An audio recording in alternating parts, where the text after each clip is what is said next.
Happy New Year, everyone. Hi, Don. Hi, Dave. My co Hello, hosts everybody. for tonight. Hello, Happy New Year. Thank you for being here. How are you guys? Long time, friggin' long time no see, right? So, I'm gonna name all of you who is in here. Oh my God, I don't even know how YouTube works anymore. Adrian, Anne, Ara, Brenda Bella, Christine, Cindy, Debbie, Fabulous Facade. Oh, that's nice. Did you change your name? Haley, Jessica, Jody, Kay, Kelly, Kim, Lavender Blue, Lydia, oh, Linda, sorry. Mary, Melina. Hi, Melina. Michelle, Mitch. Hi, Mitch. Nancy, none your business, my girl. Penny, Rachel, Smiley Face, Stefania, Teresa, Weekend Widow. Ooh, and everybody who has just joined. Yeah, how have you been, you guys? It's really, I wouldn't say uncomfortable for going live tonight, but it's been a long time and I really don't know with what to start, how to start, and all that. Hi, Geraldine. So, what I thought we're gonna be doing is like a little recap of 2022. Busy year on the Watts case. Nothing really new came out except, the stuff we discovered in the past 14 months, I believe. I'm on YouTube now. Um, and also to ask for your guys' opinion and how you have felt this year went on the case. Obviously, my new documentary will be coming out in spring, like March, April this year. I always keep forgetting that January 2023 already. What's new? New with me is that I have been working a lot. I haven't been that much on YouTube at all. Like, I didn't even watch other channels or, I just listened to the news or read the news, read articles and stuff like that. What I'm really invested in at the moment is the Brian Koberger's case, like the Idaho 4. And I'm going to be doing a live stream eventually, probably tomorrow, maybe on Monday, not sure, depending on what work comes in. Other than that, things are going great. Been accepted to the data school. And Annie, in case you're here, I still didn't get the chance to look into that stuff you sent me, but I promise I will. And yeah, other than that, things are going great and good. And one very sad thing is around the corner from my place. It's like maybe 5 kilometers, like 2.5 miles. A murder occurred yesterday morning. We had a bank holiday here yesterday morning, and a 17-year-old boy started an argument with his mom. And during that argument, he fatally stabbed his little 14-year-old sister. She died on the spot and injured his mom really pretty bad. So she's in hospital. The thing is, um, the woman, I got some information on that case from an inside source, and I believe that the mom is the same age as me, and I believe I know her from somewhere. I saw her image, like a picture of her, but I can't really remember. We're only a small town, so everybody basically knows everyone. But with that being said, I just want to show you how the German police and everywhere else in the world, law enforcement handles a crime scene. Just to, this is how a crime scene gets handled. You see, and that's the actual crime scene from the house it occurred, fully covered with everything, like just fully covered. It's like totally different than what occurs in Weld County. I have another picture I'm gonna show you from the crime scene. Hold on one second. Like here, everything's been taped off, right? The crime scene technicians going through fully covered, and the media was there and all, but they keep their safe distance. This is a detective right here. They keep their safe distance, and nobody, when these people are in, not even the detectives or anyone of law enforcement is allowed to come in. It is what I've been told. So yeah. I can show you, where do I have it? Just for those who haven't seen it, I can show you real quick how a crime scene is handled all over the world except Weld County. Enjoy.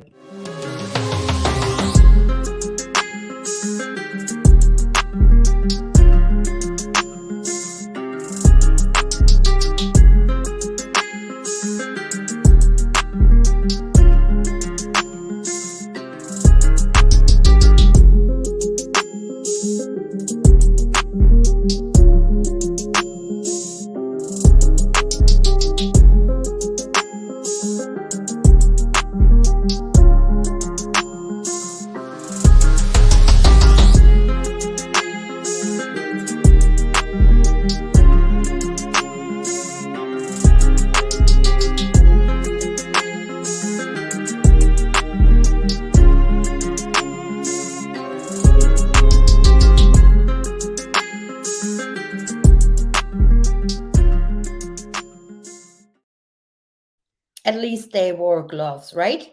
I love this tune. I love this tune too. Nothing else is new. What else can I say? My children were ill, had a little cold. I feel for everyone working in retail. As you guys know, I work in retail, and it's absolute hell during the holidays. Yeah, that's the main reason I did not come on live, because many people are ill still with COVID as well. So our shifts went from 12 hours to 14, 15 hours. And yeah, this is what you do, right? Working in retail. Other than that, new background. I'm going live tonight from my kitchen, actually.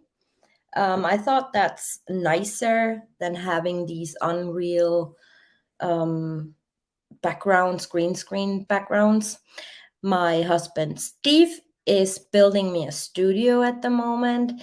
It's my birthday next week, Saturday, and I hope until then it's ready. But yeah, I don't know. Maybe it is, maybe it isn't, right? Okay, before we get into the what's case a little bit and our recap of 2022, I want to give the word to Don. He prepared a little something because my head is basically blanked out with the what's case. I'm just, sometimes when you study something and you look into things, your head goes just black. And I mean, what else or what more is there to discover in this case? What more is there to, talking about it, obviously, I still believe that he had help. I do not believe that he is totally innocent. Yes, I'm a Capricorn. Yeah, but with that being said, I'm turning off my camera and give the mic to Dawn. Thank you. Thank you for having me. You are too harsh on yourself. There are moments when even myself wanted to give up on this case, not only because I saw so much corruption, but also from seeing how not cooperating was the murderer himself. But I came back to see what I can do, what I can do to help in this investigation. And I don't regret, not even for a moment, that I stayed here. Uh, Because First of of all, me, right? of course, of course, you are the one of the main reasons. Oh, thank you. No, what I I, gotta say is also, in the year 2022, we've been through hell. Like, when creators started fighting, especially last year in February, when all this frame setup stuff went down. Um, this is a case, and I've been working on many, many cases, especially on Facebook, not on YouTube. But I've never, ever, ever seen a case filled with hate as much as this is. And I'm wondering why that is. It's going from death threats to luring after people, stalking people, going to court, trying to get people to court. And, it's just bad. It is really bad. And I do understand why some people gave up on this. Don't you? yes, yes, totally agree. I will pick up on your comment, and I will say this. It is true that personal attacks show up from time to time. They Absolutely. usually target the persons who work to investigate relentlessly and to discover the guilt of the suspects. The more Right. exposed, the bigger the attack. Yeah. Now, you know why I prefer to stay in the shadow. YouTube is a jungle without rules. That's Usually, true. Hmm. the attackers, either from feeling cornered or from envy, have only one chance to succeed. Right. If their garbage is spread and or is commented. So I would like to give a few words of advice. Uh, do not search on other channels for bad comments. Do not show up in their chats. Ignore the attacks totally. Do not inform us about the attacks. It is garbage. It is Garbage is meant to be dumped, not dived in. Uh, we live in a complicated world, and we know that the hostility of the people is on the rise. If the attacks are not spread, commented, or shown, they will be short lived. So, by exposing yourself to those attacks, you open the door to potential damage to your personal balance. Uh, Absolutely. the same happens if the attacks are shown to a third party. Uh, Commenting in a group about attacks is also counterproductive, while giving the attacker the satisfaction of inflicting effects on us. Not to Yeah. mention, it is also a waste of time. Right. Thank you, Now, Kay. Well, I gotta say, I met a lot of shitty people during my, I would say, career on this case. Uh, no matter if it was on Facebook or on YouTube, but I also got and met really, really good people, right? Who same are here. kind and special in their own way. I mean, you can disagree with people, but it's just I really met and I built friendships with people, and probably people I've never ever talked to or came across or crossed my way in real life. And for that I'm really, really thankful. And I think we built a great little community as well here on YouTube. True. I should be taking more care of Facebook groups and stuff, but I have Dave G for me to do that.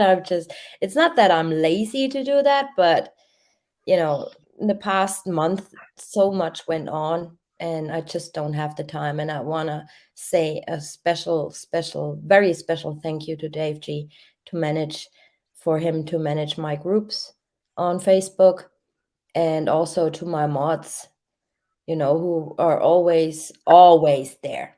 Like, we have a little mod chat going on, and I never, sometimes for weeks, not reply to anyone.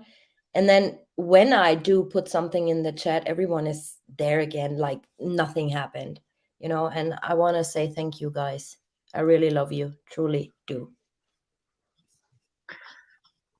Same here. It is almost like it was a telepathy. I was about to say the same things. Uh, I don't care that so many bad things happened only because I had the privilege to know special people. Otherwise, I couldn't have done that. And the internet has also good parts that this technology got us closer, and I'm thankful for that. Uh, I will also take the opportunity to thank you, those that messaged me. I want you to know that your messages lifted my spirit, and I needed that. Uh, just the simple thought that I am appreciated by somebody for what I did or I will do is like I got the greatest gift. There are people that keep me happy for being useful on the long and hard path to justice and truth. Uh, that being said, let's imagine that we are sitting around a virtual fireplace in winter to chat about stuff. While I don't have snow yet where I live, I know that many of you have more than you have ever wanted. So today's topic is the recap of year 2022 and plans for 2023, followed by Q&A. We will start with the what's case. It's only an introduction, and when I say we, I'm referring to Tanya and myself. In fact, mostly Tanya, because usually I have a minor role publicly. She is the speak person, which is a courageous and tedious task. Courageous because she is exposing herself to possible attacks, and we know that happened. Tedious because it takes a lot of time to prepare a live stream. For instance, do you know that we talked many times while she was driving? That is should tell you a lot. Uh, one other thing I would like to add, and please don't take it like I want to crawl up her behind, is that I like she Yes, you started. are. uh, No, just joking. is that I like she started to build her own expertise field. There are too many amateurs, truth seekers, and armchair detectives on social media. In order to gain credibility, you need to study about criminology and get a degree. The more independent a creator is, the better. I am not saying that I would like her not to need me anymore. Otherwise, well, what would I do on weekends? Right.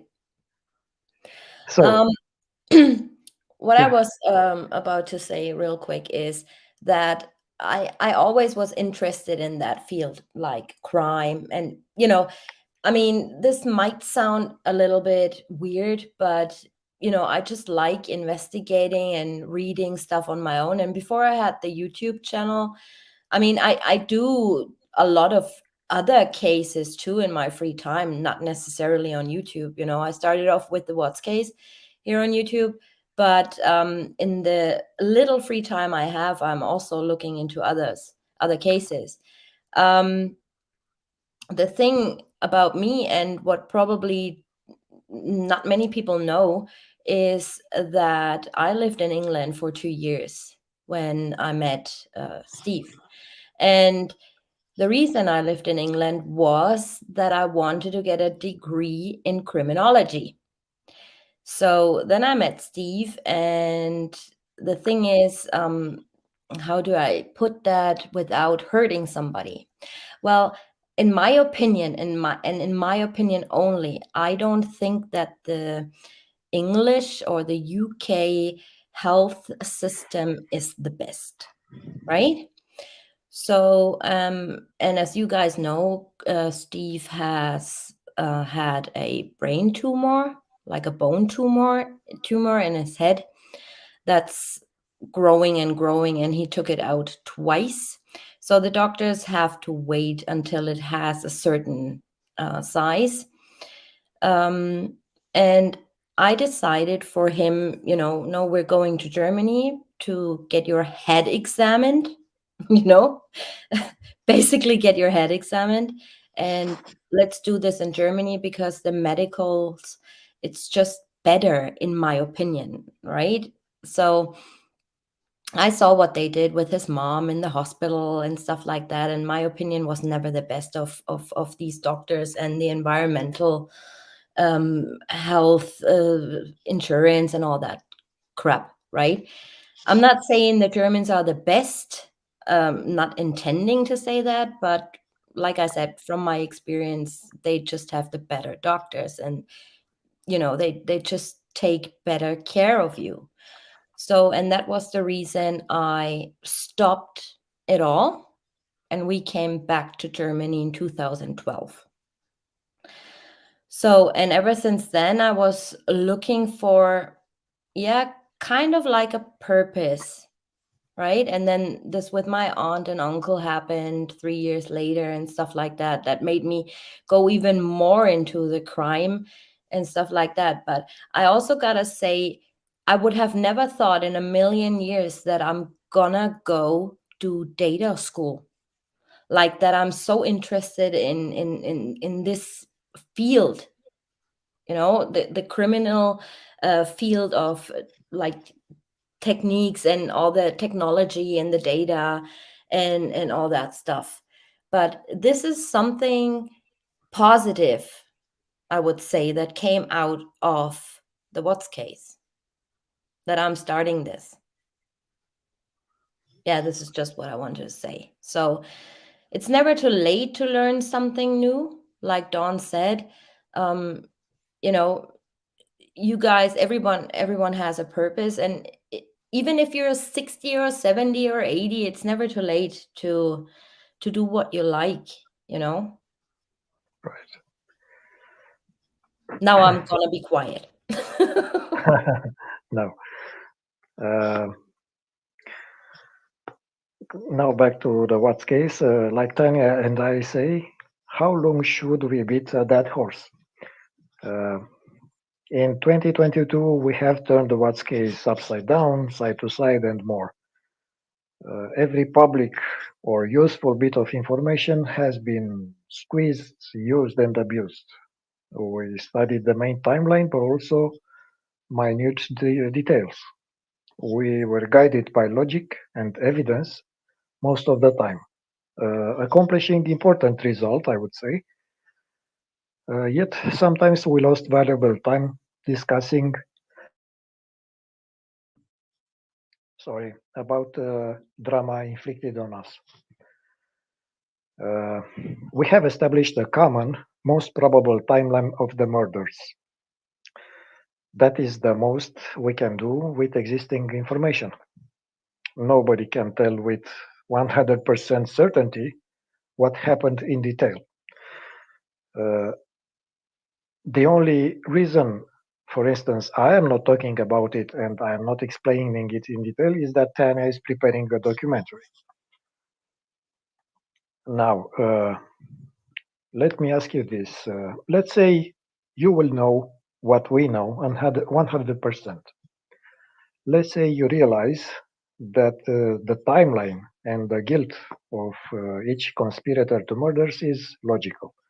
Let's say you agree that many details in the discovery might not fit simply because they are wrong, intentionally or not, incomplete or totally fabricated.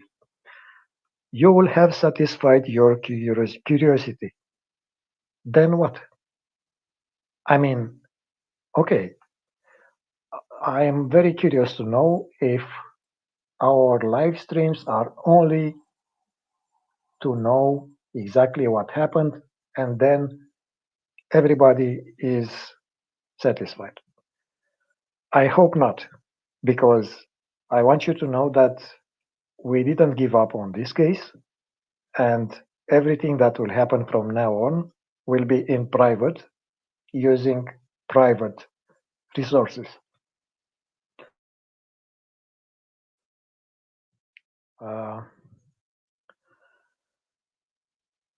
you will understand very soon what rabbit hole is the Watts case by reminding you it is one of many American cases having no chance to be solved by the official institutions. This is something I would like you to keep in mind, not by the official institutions. The USA had and has its fair share of a rotten justice system.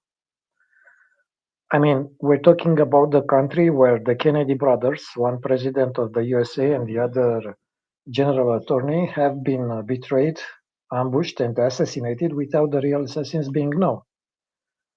Uh, of course, we had the usual patsies, Oswald and Sirhan, respectively, yet the CIA is still refusing to admit any guilt.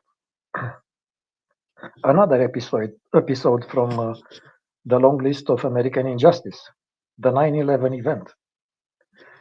And now I will address to Americans. You American people, have to know that we, the rest, the foreigners from all over the planet, look in disbelief how the majority of you believed the conclusions of the 9/11 Commission report, which states that 19 Arabs armed with nail clippers and cutters hijacked two planes and crashed them at an impossible speed at ground level into two huge towers.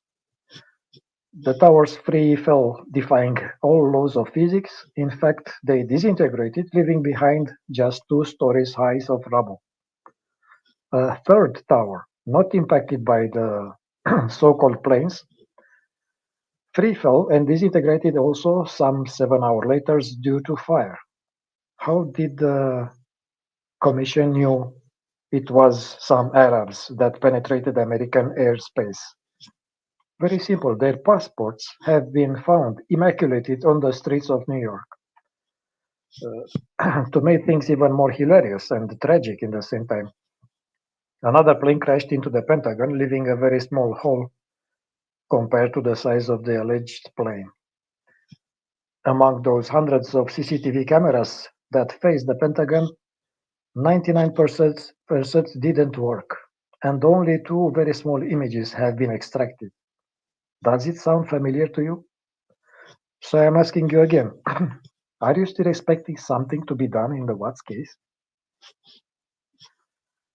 Uh, I hope you don't mind that I am so critical. It is not about you people, uh, honest people from United States that I'm referring to. It is only about the leaders that you think that elected. I don't even want to go there, but think for yourself. What happened to your country? What chances are that true justice will be available? Uh, you might say that I'm too critic about the United States. Yes, it's true. Every country has its own level of corruption, but I think that something bad is happening recently in the United States. I'm sorry to say that the United States were founded on a sound foundation, a major democratic country that has been an example for the rest of us, but the present is very grim. Uh, Okay, coming back to the Watts case, uh, we analyzed the case from all uh, sides. For instance, we discussed about the psychological profile of CW. We also invited experts that taught us about oil fields, about oil tanks, and so on.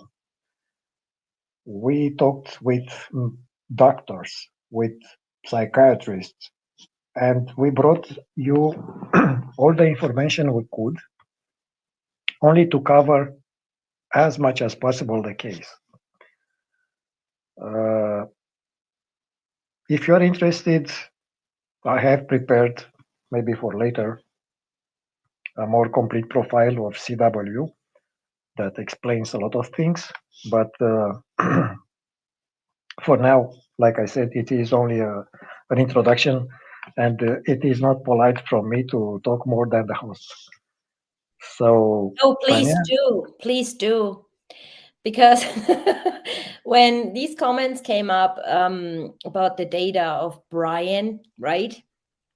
I mean, yes, uh, I don't know how invested you guys are in this case, but I'm recently invested in this case, especially since it came out that he pinged in the area 12 times, right? And that ultimately got him caught. So now comparing it to the Watts case, right? They still want to tell us, oh, she didn't. Well, they don't even say she didn't ping there. They just keep silent. They don't say anything. If I want to exonerate somebody, or if I'm involved in a national or international case like this, and such a horrific case like this, and I'm in the public eye, I would do anything to prove that I'm innocent, right? right. So what would I do if, I'm a small light on the horizon, and what would I do to prove to the public that I'm innocent? I would go to law enforcement and say, listen, release everything. There are people out there, they it's not good for my life. It's not good. They destroy my life. They think I have something to do with this. It's not good for my reputation. I can never get a job again. I'm always linked to the Watts case and blah, blah, blah, blah. So I would say release everything, right? Tell them or show the public what route I took to work. Show the public one shot or a still or something of those 200 cameras around the Anadarko headquarters, right? These are just things you would do if you have no chance of getting hurt or whatever. And if you want the public to believe that you have nothing to do other than being with a married man, well, or interview Jim, stuff like that. You would just say that. You wouldn't say, "Oh no, leave him alone," blah blah. You wouldn't say that. You would say, "Yeah, here, his number. Call him." Right? But they keep silent. They keep silent. And this is a massive red flag. I remember back then when they found in the Lori Daybell case, when they found the children's bodies, this guy, that technician, could ping her brother, I believe, and Chad Daybell, like I believe 4 feet from their graves. This is amazing what you can do with data, no matter if it's on the phone or the router or GPS. Every car has GPS. They have a black box. I showed you all the data of the Lexus. She had a black box in her car. If they were that good of investigators, they would have known all these things. And this is just stuff that makes me so angry. And regarding Chris Watts, he's sitting there, if I'm totally, completely innocent, or if I don't remember, like he says, I don't remember certain things, or I'm blacked out, or my head is blank, or whatever he says, I would do anything for someone coming from YouTube, even if it's somebody, we're all nobodies. We're just hobby sleuth detectives on the internet, right? We have no background in criminology, or, not at least not full background in that stuff. But I would cling on everyone who is trying to help me to gain my memory back, and to show all these things. What does he do? Nothing. He's quiet, and I don't believe that he doesn't know, or that he doesn't remember things. I believe he remembers everything. What he is he's a massive liar.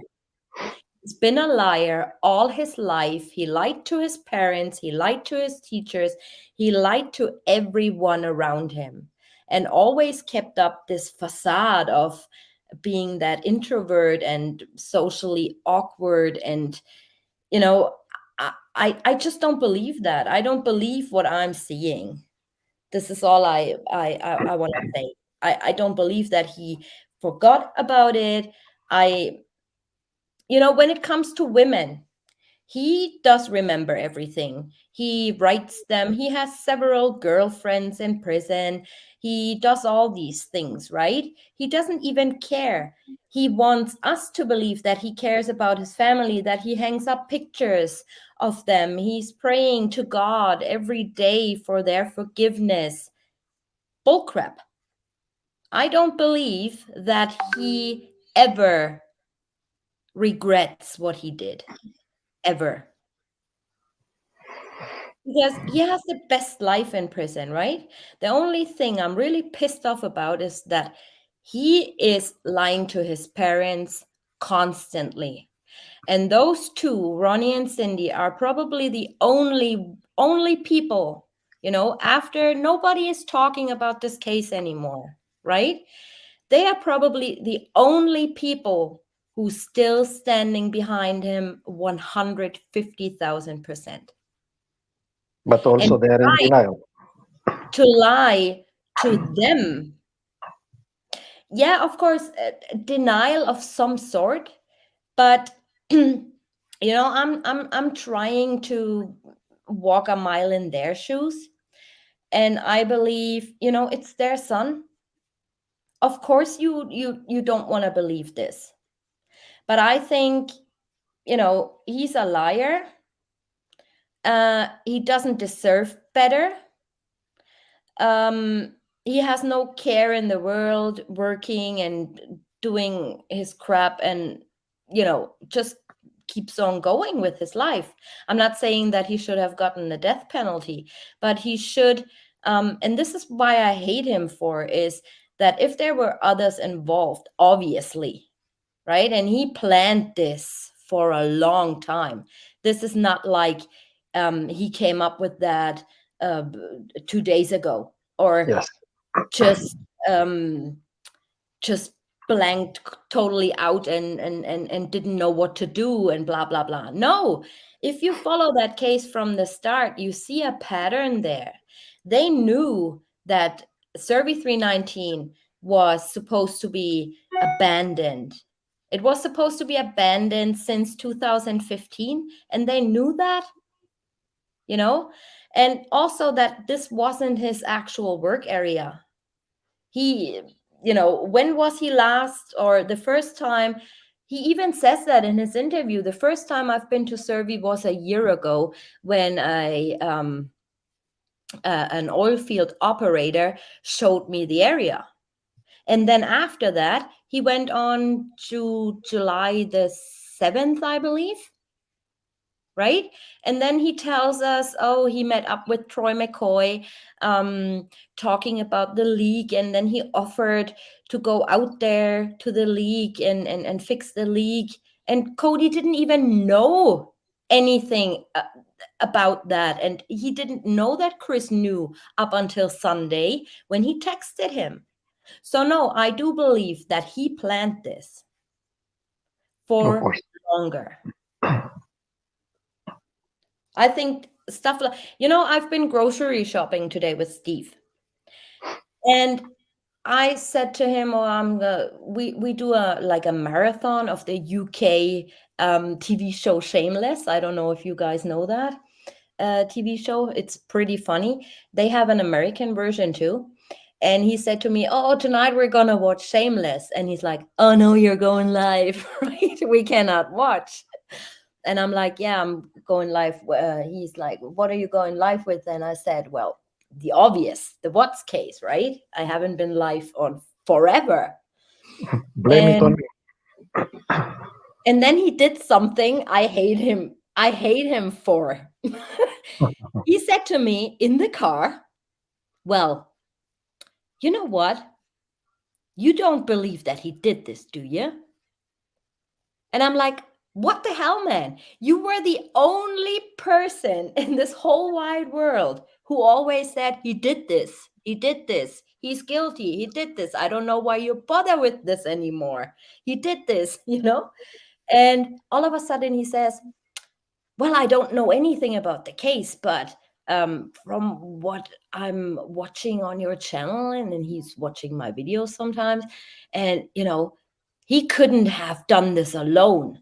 And it takes a complete asshole to unlife your own children, right? So, and this totally threw me off again. I wanted to believe that he probably did this even on his own, right?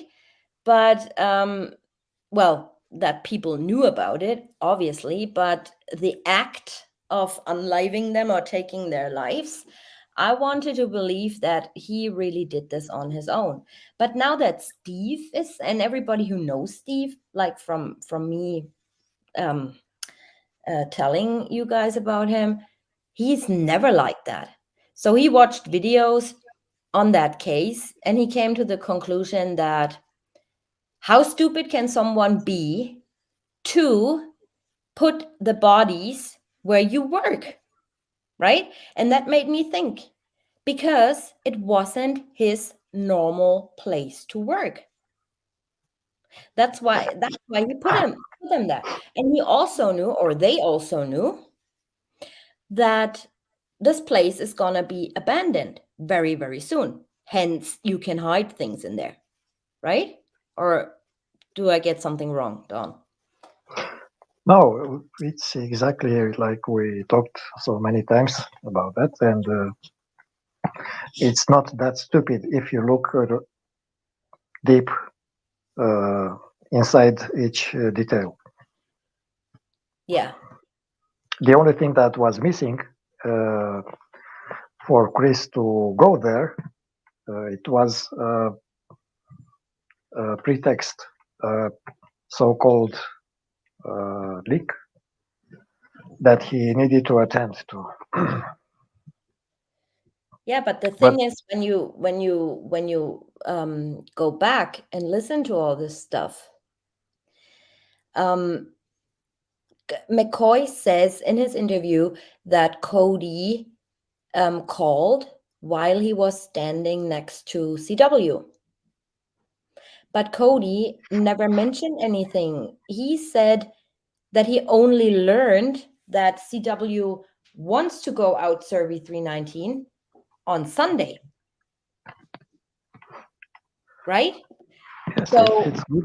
It's good to have such a good friend like Troy McCoy that knows a lot about leaks and making leaks. yeah, I mean, I don't know. Um, yeah, empathy, Lady Sarah. I do too, to a certain degree. Like some of you know, I've been working with death row inmates, and but if you're constantly lying, and if you do not accept help. You know, there were so many YouTube creators who have tried to help him in the past, and he turned all of them down. When it came to a certain point, he turned all of them down. So I'm wondering why, right? Because he is guilty. Can Lady Because he Sarah, does not want the truth to come out. Whether or not he's,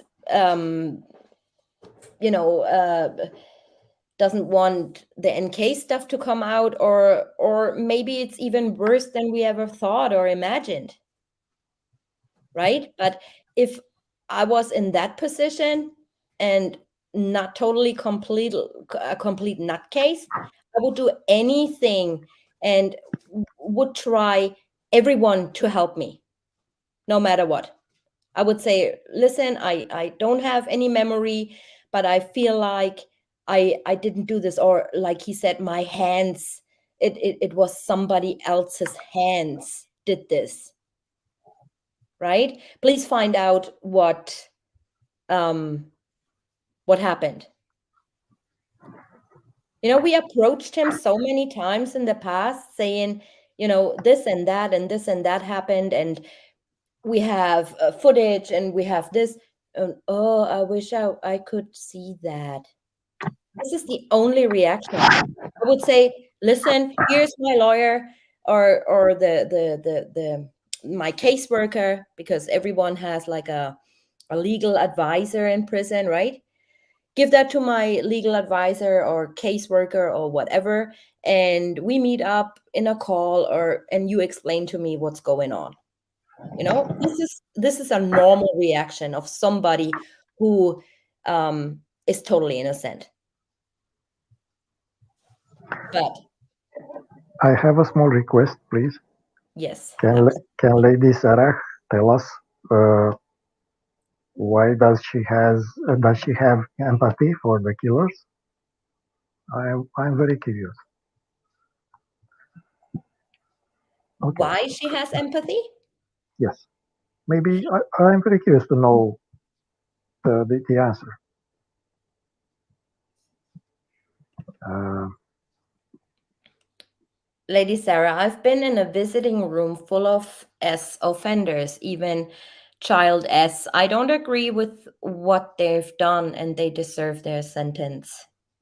I believe what Lady Sarah, and correct me if I'm wrong, means is that you have a sympathy because, like we all do, like all of us, like hobby detectives, right? We look at a case with different eyes, other than the public does. And I'll explain what I mean. The public expects law enforcement to get the offender off the streets, sentence them to life in prison or whatever they sentence them to. So he's off the street and then they move on to the next. This is what the public does usually, who are not invested, like, and not doing any deep diving into certain criminal cases, right? We all watch Nancy Grace and Inside Edition and all that, right? But they move on. They don't go through a case so thoroughly, other than us, YouTube creators, or blog writers, or yeah, website owners and stuff like that. So we yes, look at things at a different perspective, I would say, with different eyes. You look at the offender's upbringing, for example.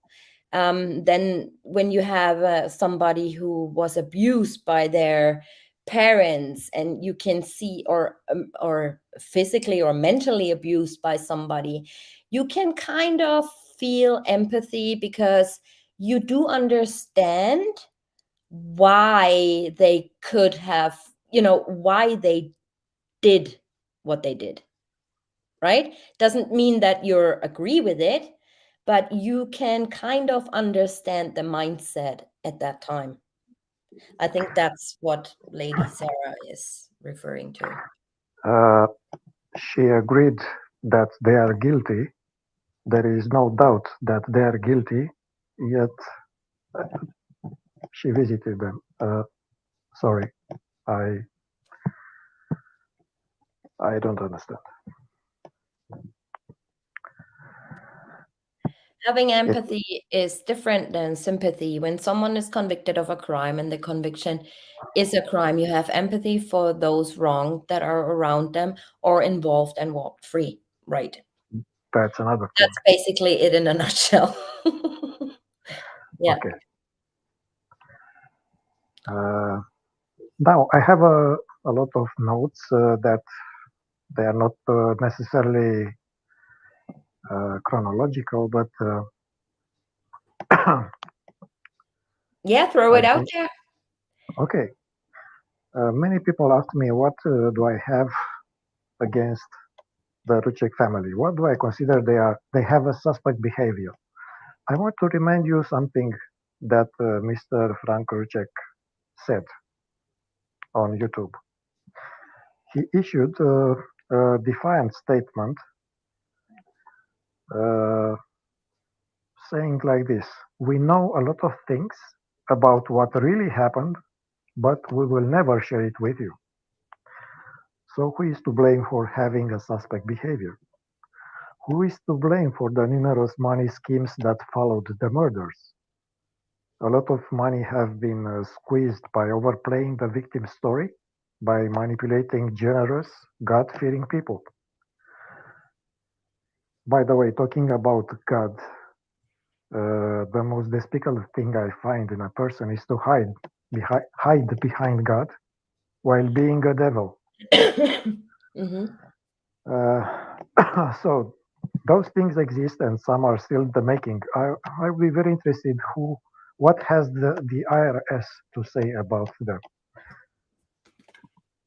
Uh,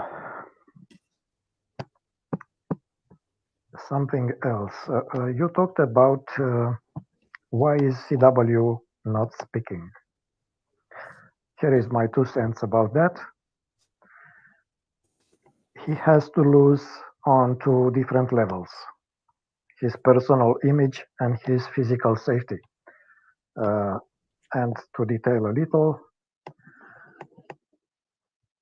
he he wouldn't like to be disclosed that he planned everything to get, for instance, the money from insurance. He wouldn't like to disclose him about him doing gruesome things during and after murdering the girls, and I'm thinking about performing satanic rituals in preparation. Maybe he doesn't like to be disclosed that he poisoned Shanann with help from a very close relative. Maybe Sandra Ruchek is threatening to have him assassinated in prison and suffering a long agonizing death. Or Sandra Ruchek threatening to put a contract on his family and have them hurt, maybe killed. Uh, but as a conclusion, my opinion is that the main motive to kill Shanann and the girls is money, followed very close by his selfishness and hate under extreme circumstances. So, going back to the suspect behavior of Sandra Kruchek, because she has the most suspect behavior. Did she use Chris and Kay to do the dirty job? Did she use NA, Nick, Nate to get information on everything without being present at the murder scene? Uh, these are some of the questions I would like to have an answer. And like I said, we have the disadvantage of not being there to do a proper investigation. That is why we are more inclined to use private investigators.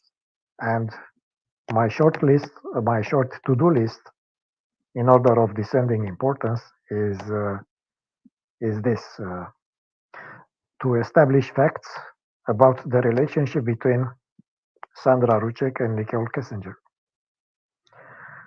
to establish the details of the relationship between Sandra Rucek and Nicole Atkinson, facts about what they did and what they talked in August 2018, facts about what talked the DA Michael Rourke with the Ruceks when he visited them at their home in North Carolina. Find whose child was Nico. And the fifth one, find the full autopsy report of Shanann and the girls. Speaking of the baby, yeah, he it's not a problem for him to obtain the DNA results at all, right? Right, He does right, not want to. right. He knows that people think that he might not be the father of Nico, but he does nothing to convince them otherwise by saying, listen, I am the dad, I got the DNA results. No, if they ask him, why don't you get the DNA results? It's not important, nobody comes back, blah, blah, blah. It's always the same shit he's talking. See, and this is what I mean with, he does not want us to help him. Why? I don't get it. This is just one of these things, he can put an end to by saying, all right, yeah, this is my kid and, here are the results or whatever. Or The don't short, talk about this because I have no doubt that it is my kid. no, the short answer is that he's a coward and he wants to preserve his own precious skin. Right.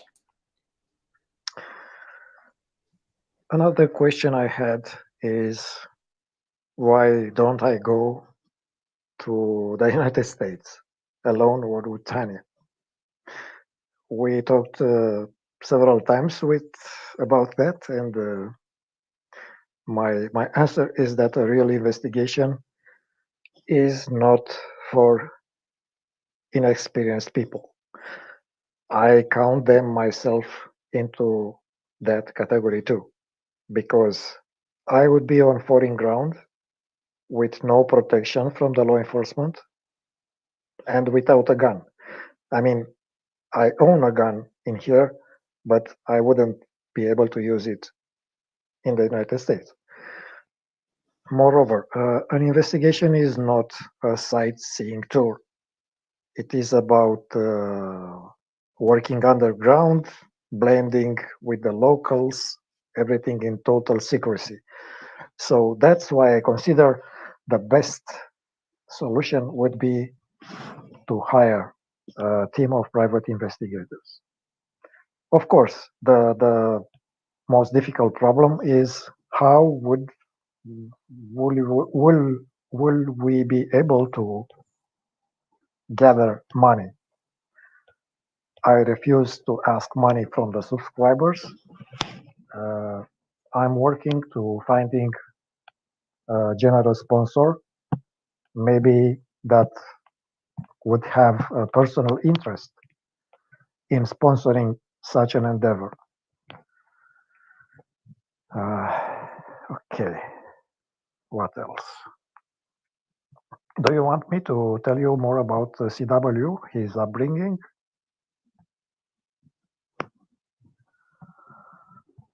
Uh, he doesn't want the truth. Okay, let's talk a little about him, in my opinion. And I have to say that I consulted two psychiatrists and a psychologist that guided me in this mysterious person. He is an introvert from childhood due to his mother that has never ending anxieties. Her influence made him become fearful, awkward, cut from the reality and knowledge through personal experience. He had zero experience in knowing how people are and how to interact with them. His father is his model, his friend, because he was equally poisoned by the anxieties of his wife. They are the same. I mean, Chris and his father, friends by association because of a third party. CW started to build his personality only the moment he left his house. Chris had not and has not a good relation with his mother. He blames her even today for being alienated from the society. His profession is the only support throughout his life. Why is that? Because his mother had no input there. He is a self made man. Under normal conditions, Chris is a good guy, slightly awkward and silent, but funny, quite modest, ready to help at any moment, knowledgeable in his profession. He suddenly feels alive when he's talking about what he learned by himself. Everything goes well if he doesn't meet persons with a hidden agenda. He had only one chance to succeed in his personal life: to meet a kind and honest woman, devoted to her family, friendly, funny, and smart. Somebody who would not take advantage of his insecurities, lack of abilities, and personal experience. Sadly, Shanann was the worst type of woman he could meet: greedy, vengeful, and ready to use him as a servant or as a pet, using the classic weapons of women: appearance, sex, lies, and deceit. The proverbial tempting snake. She used him and squeezed him in her own selfish interest. In fact, she learned everything from her teacher, her mother. CW started to see what he got into long before meeting MK. Shannon's greed for money eventually got him worried. Not seen on Facebook for obvious reasons, their interpersonal life was deteriorating rapidly. I bet they had quarrels on the same subjects: money, Shannon's lavish life, her not having a real job or business, her putting a wedge between him and his dad, her not taking care of the girls properly. Little by little, like many other young couples, their relationship crumbled, hanging by a hair through their sex life. NK, on the other hand, is sick to the head, envious because she didn't have a good guy in her life, maybe except Jim for a while. And due to her mental issues, she went for alternative solutions. I mean by that, witchcraft. This is a separate chapter that I don't like to talk about. NK used her manipulative multiple personalities to make CW understand he is trapped or suffocated by Shanann and the girls. She was the virus, the Judah, the deceiver who planted the seed for revenge, which later resulted in murders. Her solution that benefited her the most was simple: erase the past, get out from the trap of a bad marriage. She eventually used witchcraft on CW to empower him, to reinforce her evil plan on him. She also used sex and lust. His weakness is the lust for bad women. Troy McCoy, another piece in the puzzle. A schemer, too. You know, the guy that sells sand to the Arabs. The guy you seek for when you need something. Whatever you need, he gets it for you. Troy McCoy had a bad influence on Chris. Chris confessed to him what issues he has in his marriage, Absolutely, and he's a total slime ball. right? Excuse He me for a second. Troy McCoy added technical details to the murder plan because he's knowledgeable on how to plan and cover the traces. His solution: erase the past by covering their death with a kidnapping by unknown authors. He helped Chris by creating a leak at Servitory 19. He even suggested where to hide the bodies of the girl so they will never be found. Talking about the girls, here is my opinion on why CW killed them. And please have an open mind. You need that to explain the evil in people. You see, a father kills his children for several reasons. One, he finds out they are not his. Two, he hates the mother of the children so much that his hate extends to his children. Three, he wants to protect the children from a dark future. I'm talking about the evil benefactor, the Samaritan killer. Four, he thinks his children are weak, ill, annoying, ungrateful. And five, he is using them in a satanic ritual, usually as part of a cult. I let you choose the real reason. We have no no method to find out exactly what is the real reason.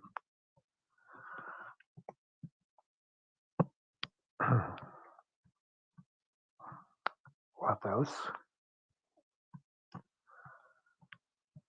Uh, when I said that we heard what we did in 2022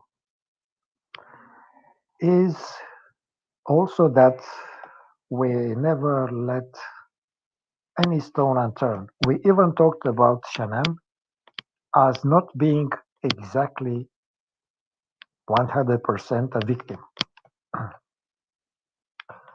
In order to do a proper investigation, uh, the worst thing people do is to start erecting statues for the victims.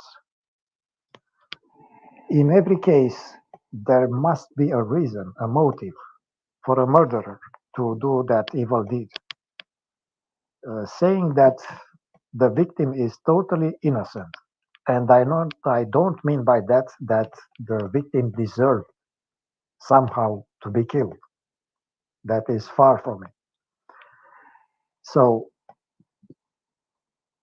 there is no, there are no saints and 100% and no monsters 100%. Uh, Shanann has had a previous relationship, a previous marriage. By the way, I would be very interested to talk with her ex-husband.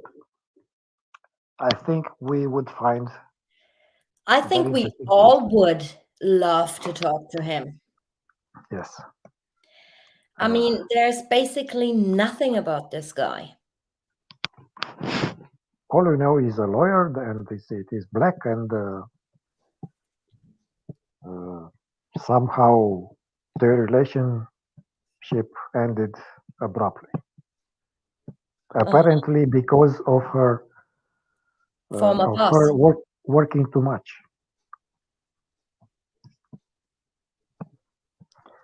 Huh. Uh, anyway, I think their marriage was dysfunctional from the start. Shanann was not a victim exactly like NA is not a hero. Sadly, the former paid the ultimate price for her behavior, while the latter is paying as we speak because I don't know if you are aware, or many of you don't know. NA is very sick. Uh, so, uh, like I said, we didn't left aside any inconvenient route, any inconvenient situation, because that is what a true investigation is about. Right. We are not At all we are not aspects. we are not criticizing Shannon. Just we want to know what implication had her behavior in the murders.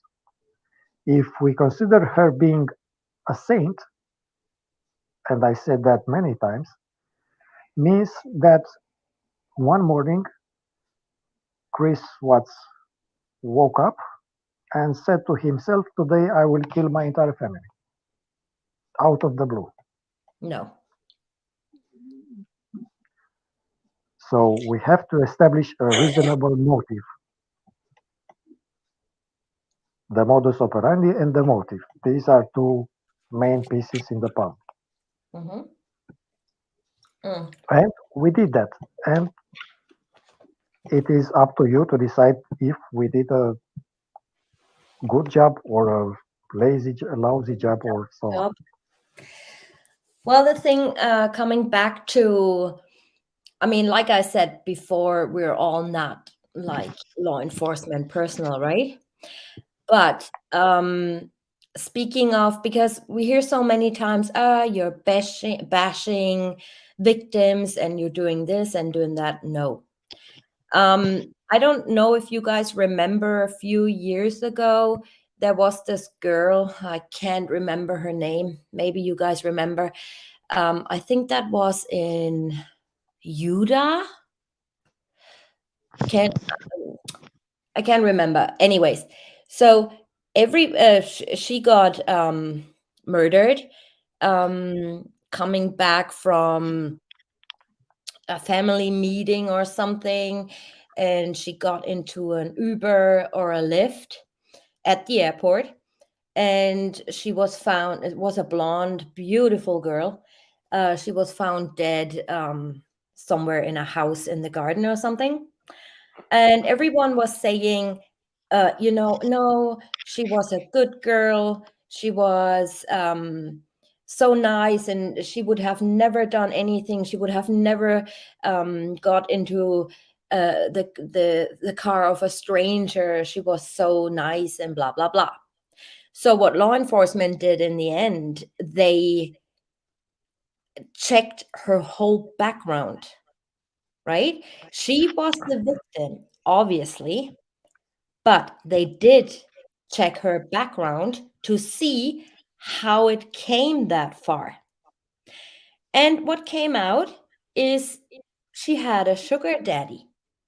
And not Hmm. only one, she had more. And in private, she basically led two lives, yeah, unknown to her family and friends. But this is having that, or living like that, was putting her in the situation in the first place, because she was not so aware of danger anymore than a normal person, or normal is not the right word, but a person who's not doing that would be, right? So, and then nobody, and people were talking about that on YouTube too. And nobody ever came up saying, oh, you're bashing her because you're saying she was like, going out with elder men for money and let them buy her nice stuff and stuff like that. Nobody ever said that, because law enforcement had to look at her background in order to find out what actually happened, right? So this is normal procedure, that you also look into the life of a victim. And I'm pretty sure with that Idaho 4 case, many, many things will come out that are not necessarily putting one person or the other in a good light. But this is normal procedure and this is normal investigation. Or Yes, am I wrong? I would like also to inform you that in order to understand how important it is to study the behavior of the victim or the victims, is that there is a separate branch of the criminology called victimology. It is the study of the victims. Sometimes you can discover who the murderer is by studying the behavior of the victim. So those who are interested in this chapter in criminology, write it down, victimology. This is the first thing. This is basically the first thing you learn while studying criminology. You have to look at the victim's background. What life did they lead? And what kind of people they surrounded themselves with. This is what you do. Instead of that, as we saw in the Idaho murders, already the media does a great job making them the victims angels. Yeah. Maybe they are partially angels, but something had to be wrong Yeah. to to have such an outcome. Yeah. I mean, like we talked about this in private before. For example, I'm glad he spared that roommate's life, right? Just to lash out a little bit on the Kohlberger's case. Um, but I'm wondering why. If he, and I wonder also, she might have been in a state of shock, but honestly, even if I'm scared and I'm locking myself in my room and I'm not getting out anymore and I'm in a shock and whatnot, right? Wouldn't I mean, I've never been in a situation like this, but that's why I'm asking you guys, wouldn't you, if you decide not to call police, wouldn't you at least, if you hear screaming and stuff like that, wouldn't you at least call or message your roommates? I mean, she might have, and we just don't know yet, but this is just weird to me.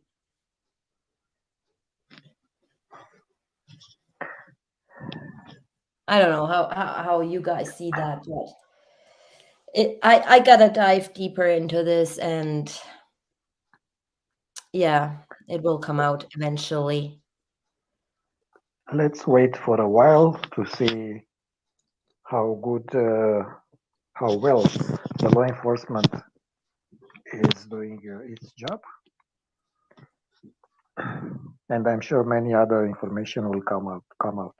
Yeah, I think very much information will come out in the next few days. I think he has his next court appearance on January the 12th or something, if I'm not mistaken. Nancy, I'm allowed to raise my opinion, and these are my thoughts on that case. Okay, this is what I read, and this is what I state, and this is how I see the things at the moment. I find it awkward. I find it weird. But like I said, I've never been in a situation like that. I don't know how I would react, but at this very moment, I find it odd. Okay? Anyways, I have some amazing news for you guys too. I almost forgot to mention that. Um, the new owners of the Watts house had a very, very warm welcome into the community. And I know from people that they established very well into the neighborhood. They are trying to redecorate the house at the moment. They did everything very, very. I have pictures, but I gotta ask if I can show them.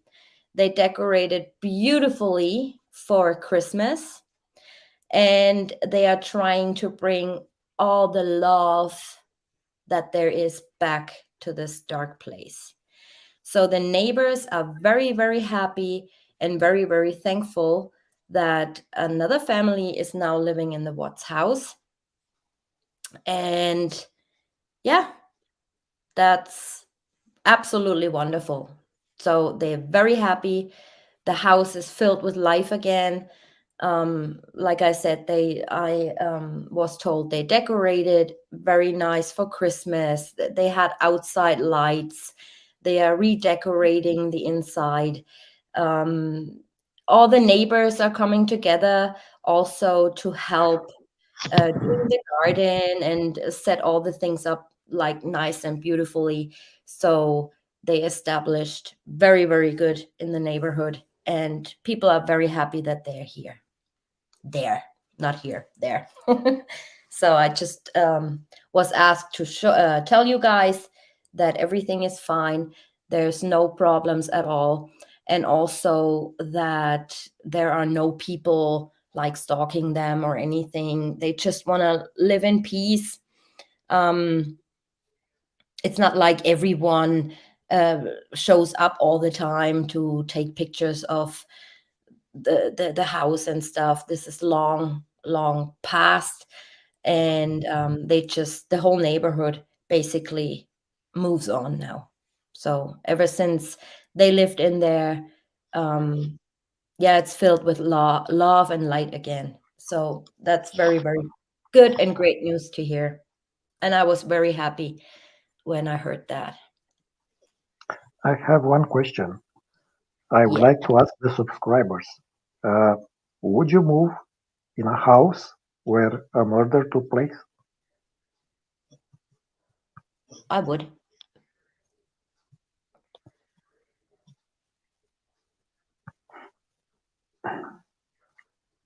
I would. I mean, houses don't kill people, right? No, people do, but it is more than that. Would you Let's move into a house where something like this occurred? no, I don't even believe that um a murder occurred in that house, to be honest. I don't know. I'm on the fence.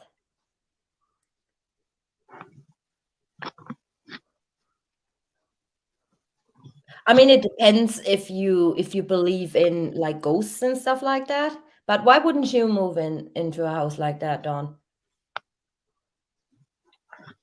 bad vibes, bad energies. I don't call them ghosts.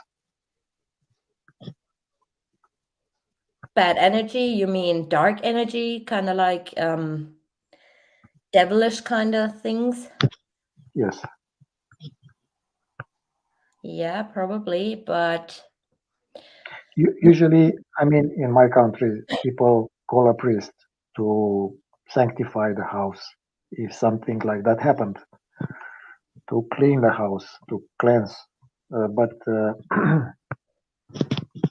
it is, in my opinion, it is more complicated than that. hmm.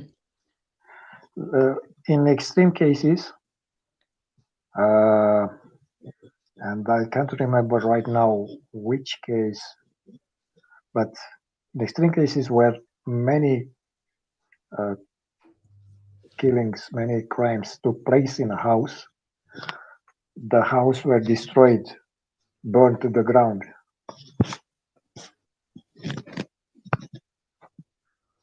Hmm. It is like, let's say, building a house on top of a cemetery. Yeah, I heard about stuff like that, but I don't know. I just don't believe in ghosts.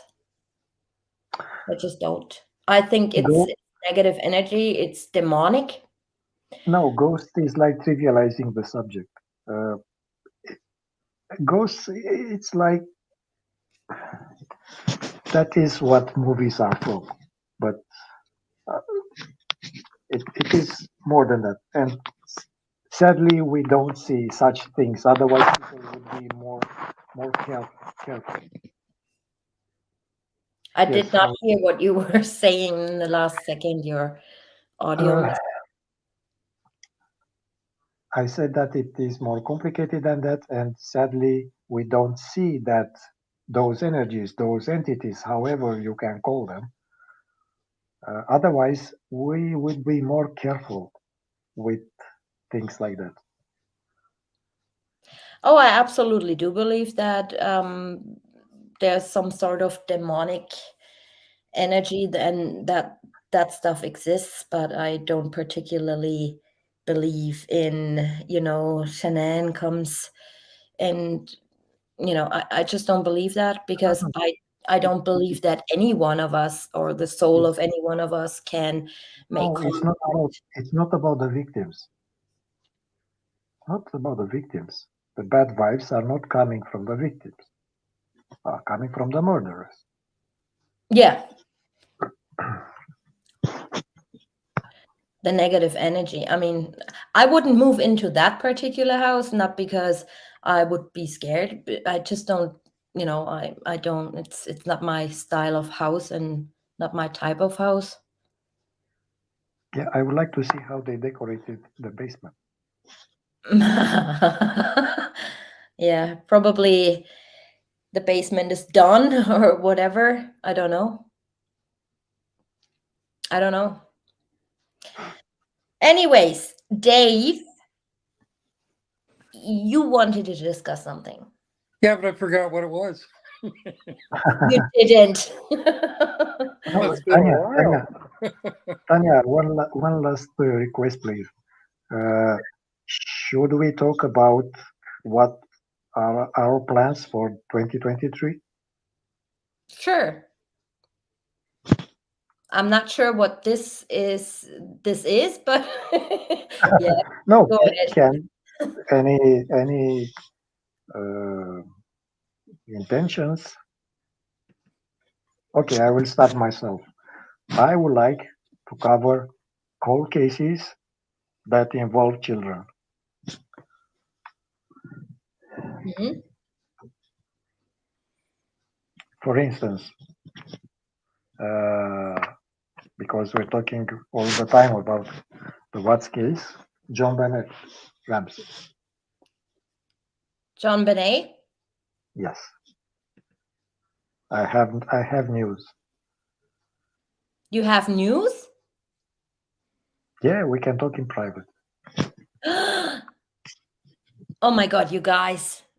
Is it um is it like breaking news or Uh, you can say that. Yes. okay. Okay. Okay, you guys. Don't ask me in private after the stream and then I'm gonna go live right after again. No, yeah, it's about time that this case will be solved. Really. I mean, I have my own opinion on this, and there are several, I believe, lawsuits if you say something about this person. But I do believe that this is coming from the inner circle of that family. And I don't mean the parents, in my opinion, of course. So now everyone wants to hear the news. Allow me to have a few secrets for now. I promise that you will know. The only reason I'm not talking about it is that uh, Tease, I, yeah, I want torture. to I want to do my own personal investigation, and Mhm. only after that I will tell you more. It's All not right. like it is something that was never discussed. It was one of the possibilities, but you'll see. Don't start what you can't finish, Don Joe. Right. Spill. Suddenly people, yeah, dangle the carrot. Suddenly people are more interested in the what's case. That's something new. Right. Maybe they are in the same, because they are in the same state, not too far away, some 20 miles, if I'm not mistaken.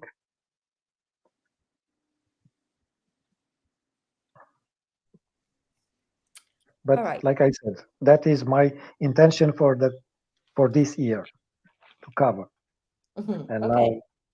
we are waiting for suggestions. I'm in on it, no matter what. I'm I in, mean, definitely. I'm not that into hot cases uh, because it is an ongoing investigation.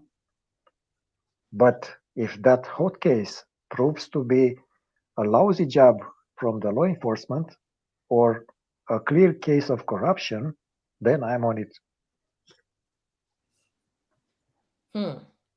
Especially it's also Colorado, right? Yes. I have room for several cases. Oh, and case dad.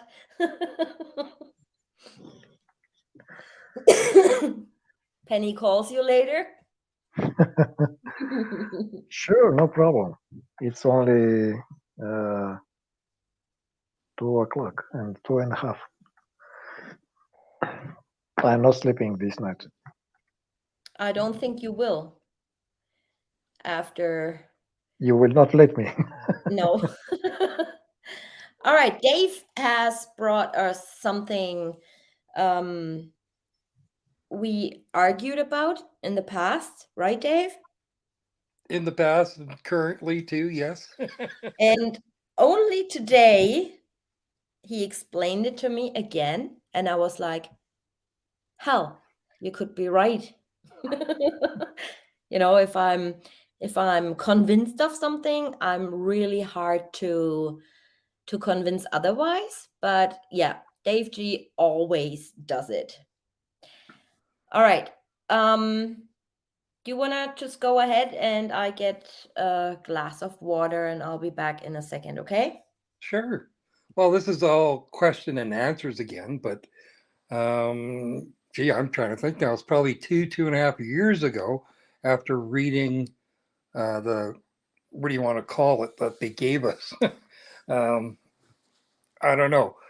If you start reading the discovery, there's bits and pieces in there, and you got to remember too, it's not a complete discovery.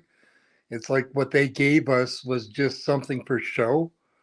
Most of the, I believe, was done by the FBI, and they do not release anything. So with Colorado and Frederick, that's pretty well what they did, was just give us enough to say this is what they think that happened, or they wanted us to know what happened. It's like with Chris saying, "I'll take it to my grave."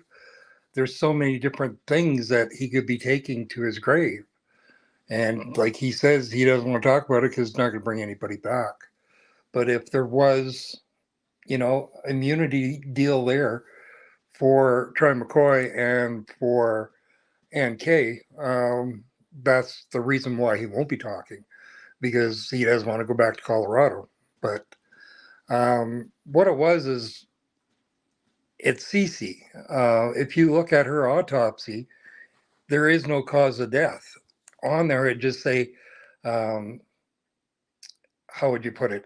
She may have died from asphyxiation, but there is no cause of death. But if you go and you look at the wording in there, I don't know if Tanya can bring it up or not, Yes, I can.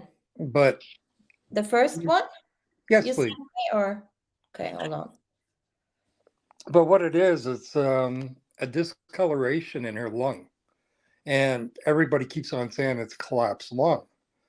But the definition that they're giving us, it's not a collapsed lung. It's actually consistent with an overdose from anesthesia. And when she brings it up there, you'll be able to see the definition for yourself that's inside the autopsy report. But then again, it's not complete, so I don't know if it was a slip or what it was, but this is actually from the autopsy. So can you read it there for me, please? I don't know how to spell that word atelectic or whatever. So it says it's basically pink tan to purple, speaking of the lungs. And I was speaking to several doctors because I let them explain things I didn't understand in the autopsy reports, and I did three videos or live streams on Shanann, Bella, and Cece's autopsy report. And I was told that this means nothing other than a part of the lung or both lungs are collapsed. So there are three events that can cause your lung to collapse, right? And we don't disagree on that. But they found something in an explanation on Google, and I'm gonna show you that right now. Hold on a sec. That made me think again. Hold on, where is it? Is it that one? Is it that one? No, hold on. I gotta go through the screenshots. Yeah, I got it. Hold on. Well, there are three ways that can cause your lung to collapse, but there's it happens sometimes during surgery with anesthesia. And if you wanna explain that a little bit. Well, that's the whole thing that's been bugging me all like for the last 2.5 years, is because of the wording that they have there. Is that in most common cause is from the anesthetic from surgery. And if you go back to the wellness check in the laundry room, there was the nebulizers that was sitting there. And when they did the canine search, it was gone. They had moved it. And with the nebulizers, there's several pictures out there with the girls having the mask on their face, having a treatment. And one thing is anesthesia. It could be chloroform, which you can make at home. And with that, with chloroform, when it's put into a nebulizer, it's a vapor. So it's not going to hurt you at all. You're just going to breathe it in and go to sleep. But with that, it says that the discoloration is consistent, like of her lung, with a chloroform again. Okay, so if you go to Bella's autopsy, she had chemical burns like above her face on her by her eye. And that's one thing with Which she chloroform. knew. Sorry? He knew. He states in his Wisconsin interview, Bella had something above her eye. Yes. But if you look at it that way, with chloroform, if it's spilt on your skin or if it's applied with, say, a rag, it will burn your skin, but it won't in a vapor when it's like inside the nebulizer. So this is why I keep on going back to chloroform. What was the reasoning that he had taken a picture of the temperature of the fridge? Again, chloroform has to be at a certain temperature. Otherwise, it evaporates and loses potency. But then again, with chloroform, all traces are gone under an hour. So the only time you'll see a trace is if too much of it's been inhaled and then it discolors the lung, like in this case. But again, it bothers me because thanks to you, you found in the data that the girls, well, sorry, that Chris did not come home until after 9 o'clock on Sunday. And there's absolutely nothing indicating that the girls ever did come home from the birthday party. And if the idea was to, you know, um, again with that birthday party, Shanann even commented how good the girls' hair looked. And to me, it was almost like Chris had NK do their hair before they went to the party. And after the party, I really do think that he took the girls back to NK's and possibly, you know, the 2 car seats that were sitting on the garage floor, they could have been put into her Forerunner. Uh, he could have got them in out of their wet clothes, put them in their pajamas. To me, they could have used the nebulizer to put them to sleep, or another thing is the Benadryl to put them to sleep. But I really do think it was the nebulizer with chloroform. And one thing with that is he said he had to kill them twice. Well, if Cece died accidentally from an overdose, what are you going to do with the other girl? You know, so with me, if she never had enough, Bella never had enough, and she woke up. That's how she got all the injuries. And with Chris, if you look at him in the courtroom when Rourke is describing Bella's injuries, he started tapping his foot like crazy. And he looked up a couple of times and he was actually crying. And then once Dodge come along, he had to ask what that meant, what the injuries were, because he didn't know. You know, and then you go back to Chris again saying that, you know, with what the heck was it? She hit my effing kids or my effing girls or whatever. Well, who's he talking about? That's the same as she wasn't supposed to be there, you know? So to me, it almost is like that NK went out with her or with him to 319 after the birthday party. And he probably was digging the grave while he was or she was disposing of the girls, Right. because there was no clothing of the girls found at the house. The only thing found was their shoes on the back step or on the back deck drying out. You know, so it just, I don't know what anybody else thinks about that, or, you know, I don't know. It just bothers me because if you look, even with the definitions again, it actually has what a collapsed lung is called, and that's nowhere in CC's autopsy. And then if you keep on looking at it, it talks about these different like gangs and people that actually do kidnappings. And because chloroform you can make at home, it actually tells you again that's what most of these people are doing and using. So it's pretty sick and pretty sad that it comes to that. But other than that, it wouldn't be, um, Chris taking that to his grave. It would have to be something else, like who was actually there.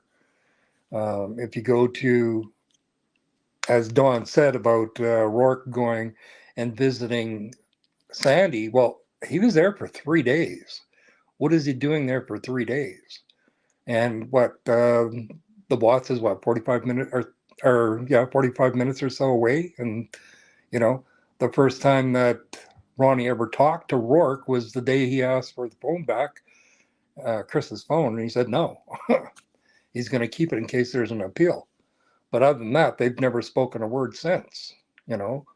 But the whole thing is when Rourke comes back, all of a sudden everybody's records, medical records, are sealed. What is it that Sandy wanted in there to be sealed? Other than, if you listen to Frank Sr. during his interview, he said that Shanann, when she was a baby, she was constantly sick also. And there you go. Sandy was going from doctor to doctor to see what was wrong with her. So if you go to the doctor shopping, that's where um, Shanann actually got that from, is from Sandy. And if you look at a lot of these texts too, that Sandy's saying, well, maybe it's this, maybe it's that. So as they say, the acorn doesn't fall far from the tree, but that's one of the things. And everybody was talking at one time, well, why is it that Chris would have the bathroom key in his pocket? I get this answer or question asked all the time in the groups, and it's that again, you have Shanann saying herself that she actually had a lock and key on the girls' bedrooms. So chances are that key that he had in his pocket was keyed for the bathroom and both girls' bedrooms. So they were actually locked in their bedrooms at nighttime when they were put to bed at 6:30 or whatever. And another reason for the sound machines up so loud is so they couldn't hear them crying. So where they got this from, where Chris wasn't supposed to use the garage door because it would wake the girls up, is a bunch of baloney. So, but no, that was one of the biggest things is they were locked in their rooms. They couldn't get out. There's actually a video too with Shanann saying that the girls were in bed and she has to hurry up. She was doing a live and said that she has some stuff to take to the post office before they get up. So who's looking after the kids? And I looked, checked the dates, and it wasn't when anybody else was staying at the house. So I don't know. But what are your guys' thoughts as to an anesthesia used on Cece because there is no cause of death, and the definitions that they have in the autopsy is not consistent to a collapsed lung. It says right there that it's surgery from anesthesia. Well, it says it could be, it's the most common cause. Right. But then you have the discoloration, the same discoloration as chloroform too. The discoloration of pink to purple is that lung of a normal, I mean, the environment, they were found in, and is the normal color of the lung after decomposition. What the medical examiner told me is that if you chloroform somebody or you poison by accident or whatever, it will leave a yellowish residue in your throat. And I couldn't see anything in the discovery or in the autopsy reports stating that. No, they Here never swabbed again, her throat for some reason. maybe he didn't put it in there, as he did not, put many things in there. This could also be the reason. We don't see any animals or being dug up or any flies, maggots, stuff like that. He does not mention this at all. No. Craftastic's asking a question there about Bella biting her tongue. That was the whole thing with Chris saying that he had to kill them twice because whatever it was, It didn't work like he it saw in didn't the work. movies, probably. Yeah, because even if he used like a plastic bag or his hand over their mouth and face to suffocate them, and they didn't, like, she didn't die from that, she would wake up. Same as if, like anesthesia with chloroform, they used to use it in hospitals for years. The problem with it is you could True. either get brain damage, you could die, or you wake up during your surgery. And that's possibly how what had happened with Bella. She woke up. And with the burns on her face is from trying to put, say, a rag or something over her face or whatever. I don't know. That's why I was putting it out there and wanted to know what you guys thought. Yeah, Right. that dead bird thing that's kind of weird too. I do believe that's why I have it so long on the screen is Mercy Choke. I 100% agree with you. And also, going back to biting her tongue, was that in the autopsy? Yeah, she bit her tongue. Okay. And that there goes to, like, say if somebody was using the nebulizer on there too, that could have been how her lip got torn and biting her tongue at the same time as somebody trying to put that over her face. Huh. Yeah, Because probably. why would that? I tend to believe that it happened when They shoved her in there. But yeah, speaking of Nate, and we know that he had access for at least 7 days to the cloud of where his surveillance footage was stored, right? Right. So he gave them the access by providing them with his password. Right. The thing is here, if he did come back, I mean, we only can go with what we have, and this is, as Don used to say, only breadcrumbs, right? I think the router logs are full, like nothing was deleted of the router logs. If you go according to the router, then he did only come home at 9 p.m. that night. So I was wondering why Nate did not say anything, if that makes sense, right? He should have all the footage. He should have the footage of Chris coming home after the birthday party, if he came home. Yeah, but was he asked for that? Because the only thing we heard, like during the body cam, is they were asking him about what time it was that Chris left. What time did Shanann come home? They didn't ask anything prior to that. But then again, yes, they had access to it they had the password, so they could have actually deleted stuff on there for all we know.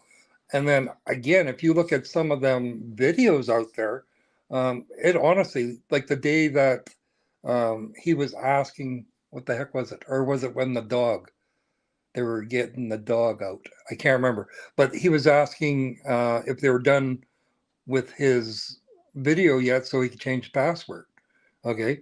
But if you look, they were like the body cams actually looking towards across the street, and it looked like a movie set with all the lights that were shining towards the house, which was kind of weird.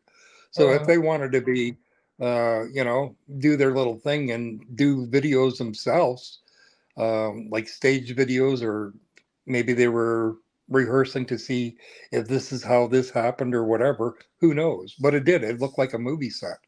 So there's nothing saying that they could have added or taken away anything from Nate's video. We don't know. We already know that, what was it? There's a minute missing from the original video because, darn it, I can't remember the times right now. But there's an actual minute missing from what Nate said when they first went in there. He said the video started at such and such time, but when you play the video yourself, it's actually a minute later. So is it a mistake by Nate, or did they actually take a minute of the video out of there? Right. Where was it? Here. I just put up Rachel's. Yeah, Frank Sr. Went from seeing CW taking his deceased family out of the house like trash to then believing CW killed the children at Survey 319. Thought cameras don't lie. Right. And Nancy is saying Nate doesn't pick her up going into the house, and this is never addressed. I think Dawn can tell you something about how that was possible, that Nate's CCTV system did not pick up Shanann. Yeah, Dawn, I if showed you the layout from the sensors from Nate's camera where it actually picks up from until, let's see, where the doorbell cam where it picks up from too. So if they came, like say if NA drove the car or her son drove the car to the Watts place, if they drove in between where the sensors are, where they don't hit, it's not going to trip anything. And it's like when Sam walks up to the house, that's on the doorbell cam. When NA's driving, like backing up, the only way that would trip it is if her headlights, when she was backing up, shone and hit his sensor. Because I can't remember. It's like 6 feet into the garage from the bush is where it goes. That's where it ends. Anything If in that between was the that. case, then we wouldn't have seen Chris going back and forth either. That's right. If you look at the camera too, if you look at I think that's two Chris, different things. The camera, the doorbell camera picking footage up, and it is the two different things. Like even with Chris's video, you can see him coming out towards the front of the truck, and then all of a sudden he's coming out again. So whatever he did, because there's only what, a 15-second delay on that camera. So if there's no movement within that 15 seconds after that, it shuts off. And to me, it looks like he came out, and whatever he was doing at the front of the truck, the camera stopped, and it didn't start again until after he started moving back towards the garage again. Dawn convicted for teasing. I just saw that. Yeah. Hi, Okay. zombie mom. Yes. So I don't know if that's a compliment or not, zombie mom. Okay. Do you want to explain something about the why we don't see Shanann going in? Dawn? Shanann going in on the CCTV of Nate. Yes. Well, you keep forgetting that Nate has everything. All that we see is what he was willing to give to the law enforcement. He had 24/7 recording of everything. Aside from the events shown on his TV, everything else was recorded. But the question would be why there was not an event shown on his TV about Shanann coming home. That would be the right question. Well, that is because there is a setting in the CCTV system, a setting that allows the user to set a delay for the system to decide if it is a real event or it is, let's say, a random,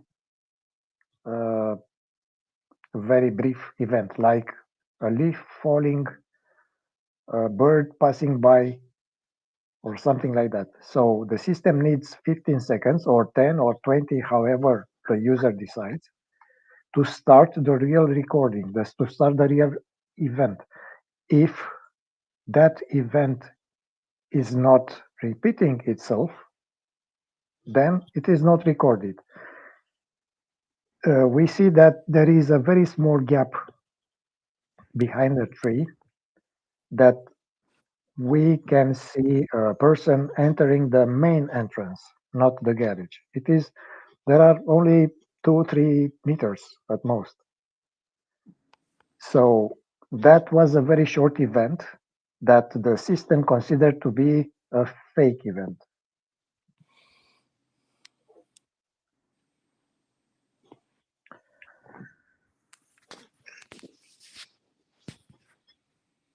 I hope I was clear. If not, maybe I will try to explain otherwise. But either way, there is entire recording of everything for days, for up to 7 days. Yeah, and we even see the motion like for days and days back. You know, when he pulls up Yes, the events on his TV. the Yes, events, right? The motion detection. yes. And also I was showing that to Don and Other way that I can put it is like the setting is like a sensitivity for the event. If the event is not important enough, it is not recorded as an event. right.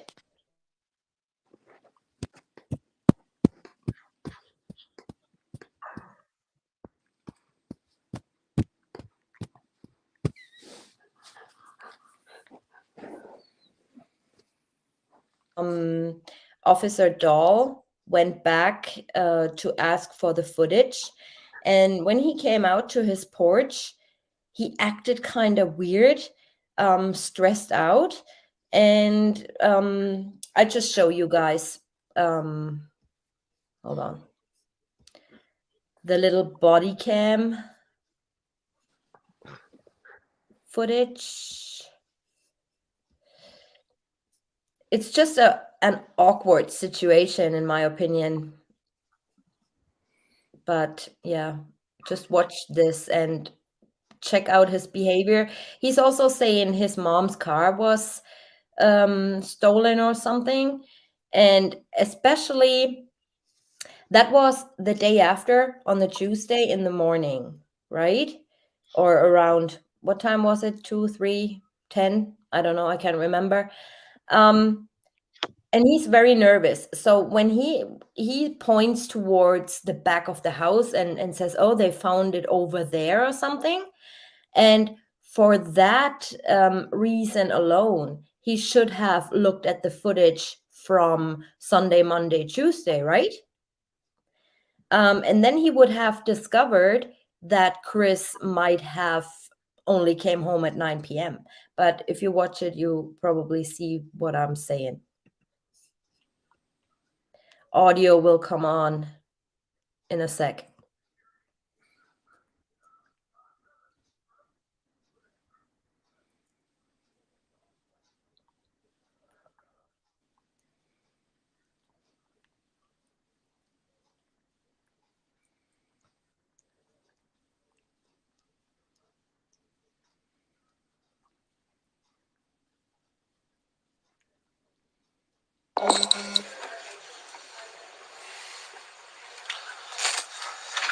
Hey, what's going on, man? Oh, not much. Hey, so I was talking to the detective, and he said he just wanted everything between that time frame on the video. Is there any way we could do this in like 15 minutes?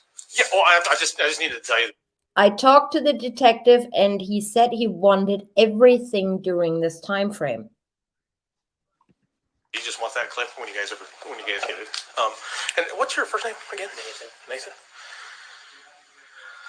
What's your last name? TRINASTICH. TICH. No, I forget. It was Shanann. Yeah. What's a phone number?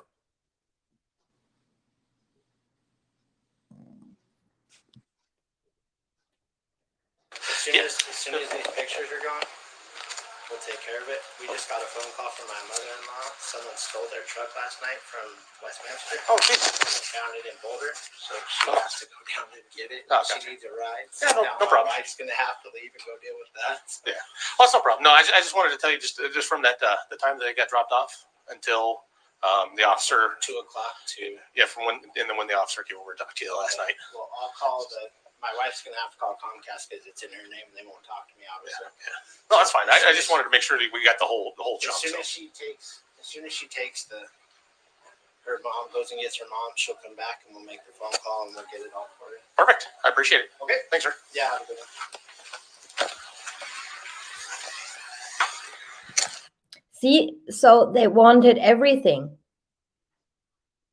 Everything from when she came home to when the officer showed up.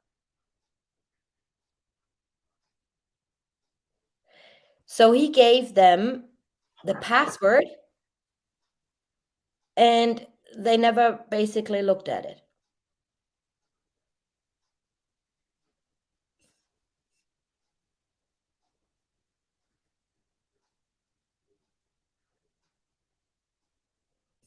Can you hear me? Am I mute? Yes, we hear you. Okay. Was so quiet.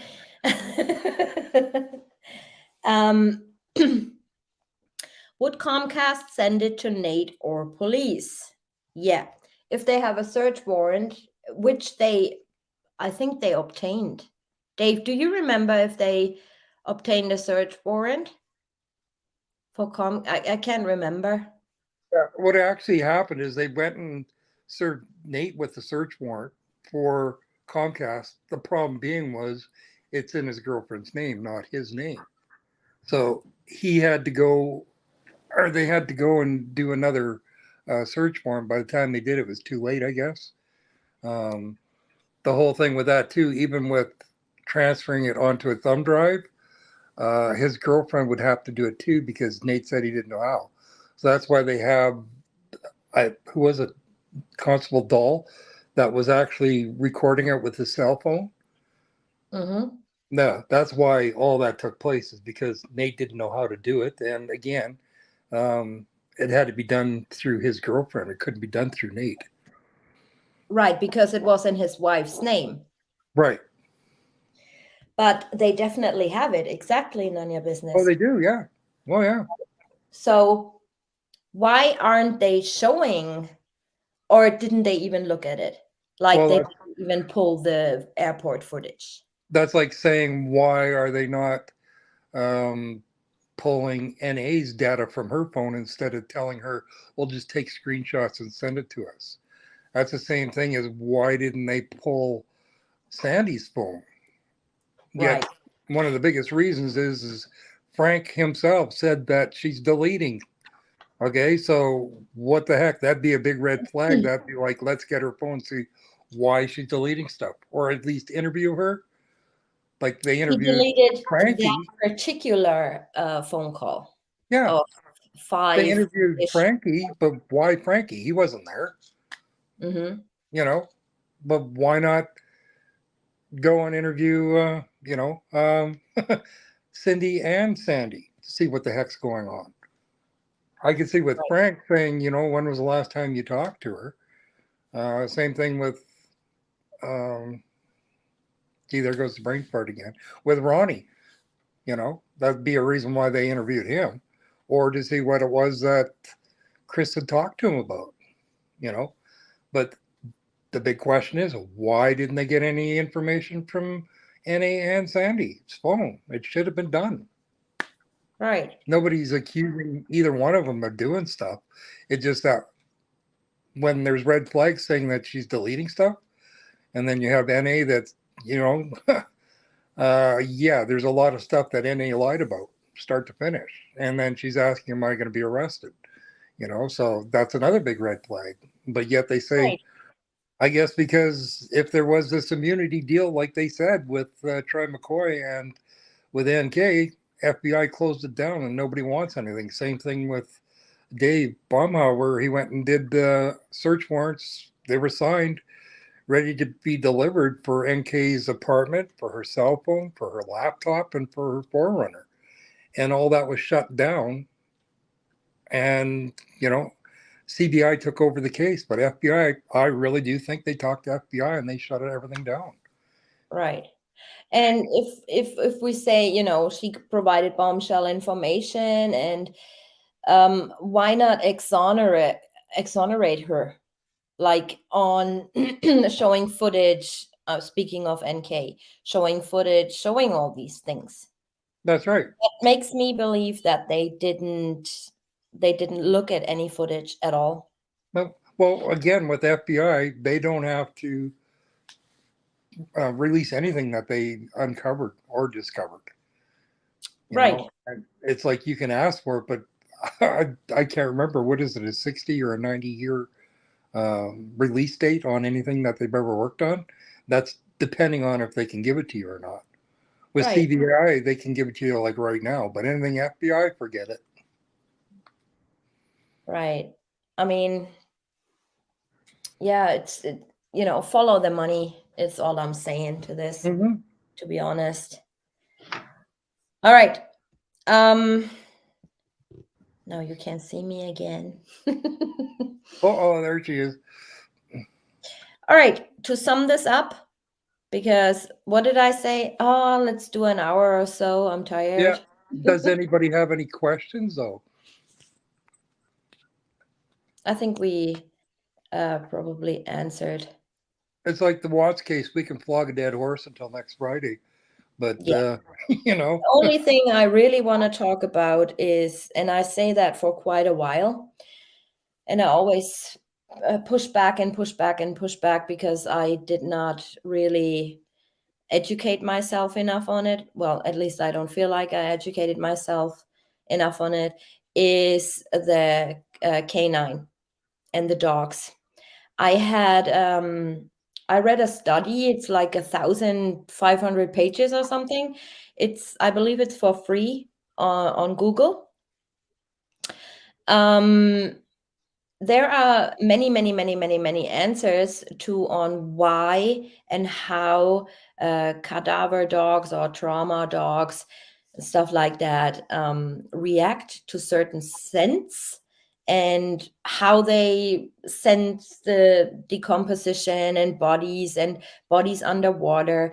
And they have like a chart of when a dog can actually pick up the scent of human decomposition or a body. And they also, what they do is they explain on how a body, it needs to be lifted a certain way and turned a certain way. And yes, also in the house you have like wind and air and coming through the windows and doors opening and stuff like that.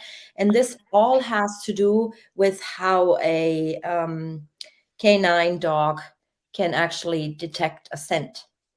And I found that was quite interesting, but I gotta reread a few things before I can present it to you.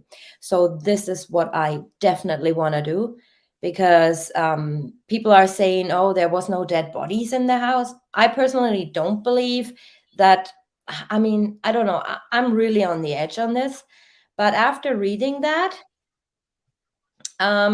it is, in my opinion, quite possible that people died in that house. So according to, because many say the canines did not pick up any scent, so there wasn't a dead body in the house. But actually, it could be possible. Madison has a question. Okay, I have a slight delay on here, but I'm gonna try to. It's driving me nuts for months. Madison, I gotta find your comment. Question. Here you go. I have, after reviewing old files, why at 1:43 a.m. on August the 17th had the fundraiser raised in 3 days 43K. At 1:43 a.m. by the 17th, 3 days is then 1:43 on the 14th. Who knew before the 15th? Huh? I think I don't understand. What fundraiser do you mean? Dave, Don, do you have any clue? We need a mathematician, but I believe it is about Sandra Rucek. The fundraiser on August the 13th, you mean? At Well, no, 1:40? there was a fundraiser on the 14th or the 15th that Arnold did, and that one was done in Sandy's name and raised over $169,000. And that was the fundraiser itself was what the heck was it called, to bring them home or something? I don't know. Yeah, because at that time, Frankie Rusick actually posted a bolo, be on the lookout for the girls in Shanann. Yeah, I On remember that. Yeah, he actually posted that right on Dirty South site, and he did like 2 or 3 different postings of that. So at that time, I guess Frankie and Frank was working at Dirty South. Okay, but the question is, who knew before the 15th? Is the question. She's saying it was from the initial days of the investigation at Dave. Oh, that would be the $169,000 one. Yeah, that raised pretty quick. Yeah. And it's really weird because they didn't disclose what they did with the money, because this is another weird fact that we don't know why. Who was it? The Victims Against Crime in Colorado actually paid for airfare for everybody. Okay. But yet, Sandy did not go out to Colorado until what was it, mid or end of September, and that was to clean out Chris's house. Mhm. Okay, so it's like her daughter's missing, and she didn't bother going there, which is kind of weird, especially when everything's paid That- for. One thing that bothers me, and I said that previously, why the suitcase? That's right. Why the suitcase? I mean, they did come, okay, maybe she didn't, whatever circumstances that Mrs. Rusek didn't show up, who cares, right? But But that's what I another found, weird fact. It wasn't Mrs. Rusick at the time. She was going underneath her maiden name. It wasn't Mrs. Yeah. Rusick until after the fundraisers started. yeah. It's just odd that they come, okay, they empty the house, crime scene and whatnot. They empty the house in September, I believe. This is Yep. when they say that September girl showed up on the 21st. They didn't come before that. I mean, I believe Frank did, and Frankie, or Frankie did, yes. Frank and Frankie did. So, why did they send her the suitcase? That's another thing. Why would they want it? What was in that suitcase that was so important? Right. I And know then with she was asked to send the makeup back to them. yes, that was Dave asked for it back because well, with they wanted the makeup case because remember the makeup that was found on the The sheets of the residue on the pillowcase? pillowcases. Yeah. Yeah, it didn't match what Shanann was wearing. So what, you know, they wanted to see what other makeup was in that bag to see if it matched anything that they had. So if it wasn't what she was wearing, who else's was it that was on the pillowcases and on the sheets? Mm-hmm. I mean, if anything, I just try to put myself in their shoes for a second. I don't know if something like that happened to my daughter or my family. If I want the suitcase, I don't know. Maybe it's just me. I just find it odd, very odd. Well, the whole thing with that too, by sending it back, they wouldn't be able to use it in court anyways. It's admissible. The same thing is with 319. They all went there before Chris even said, like he even said where they were. They knew before Chris went into the polygraph where all the bodies were. Right. And that's another thing why I think that, Troy McCoy and Kay went and more or less told them where everybody was. But the thing was, is that they thought that was actually government land and they didn't need a search warrant. So here they are, they're moving the sheet around and walking around off the beaten path. And from what I gather, it sounds like somebody from 319 came out there and they gave them permission to be there. But that still doesn't give them the right to get any evidence. They would need a court order in order to do that. And they didn't get a warrant until after the fact. So anything that they discovered before they got the warrant wouldn't be admissible in court either. Court. Exactly. And that's probably why all the DNA and everything was scrapped after a year. And then 3 years for the data part because they couldn't use it in court. Right, because they send out the drones. That's why when I made, I think a year ago, that live stream of showing you that the sheet has been moved. Yeah. There's a before and after. Yeah. The sheet was placed differently. And in the digital discovery, if you look at the metadata of those pictures, it also, every picture they took is before they actually got permission to search from That's Mr. right. Kirby. So everything they took and saw on that first drone launch, they shouldn't or couldn't have used in court. That's right.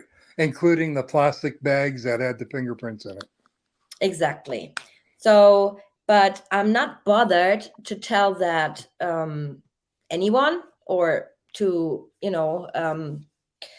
give that information so it will be received by Chris, because he wouldn't do anything anyway, No, not at all.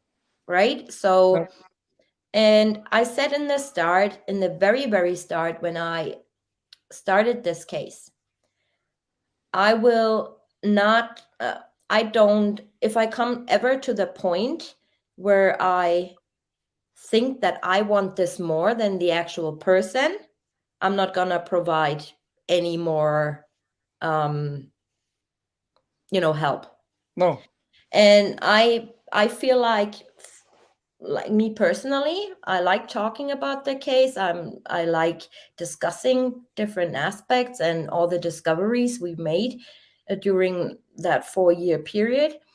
But it's not like that.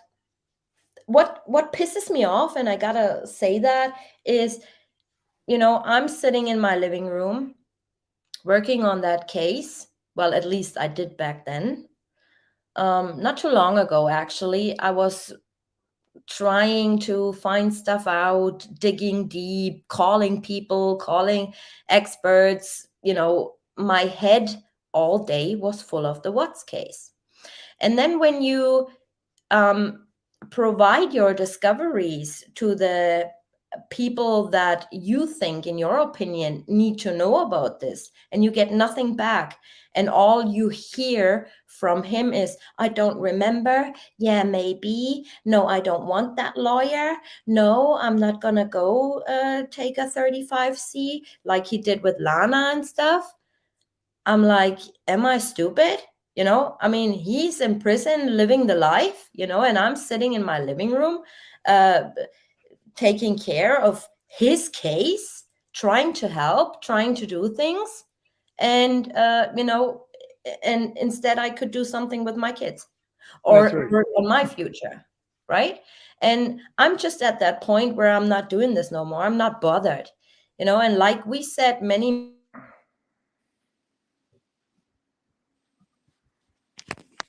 Oh, you cut out. Yes, the connection broke up. Oh, I was gone for a second. Yes. Welcome, Alex. I'm convinced that he has no lack of memory, and I'm just convinced. And it came to that. Welcome, Alex. Did you guys hear me? I say welcome. Yes. Welcome to the fam.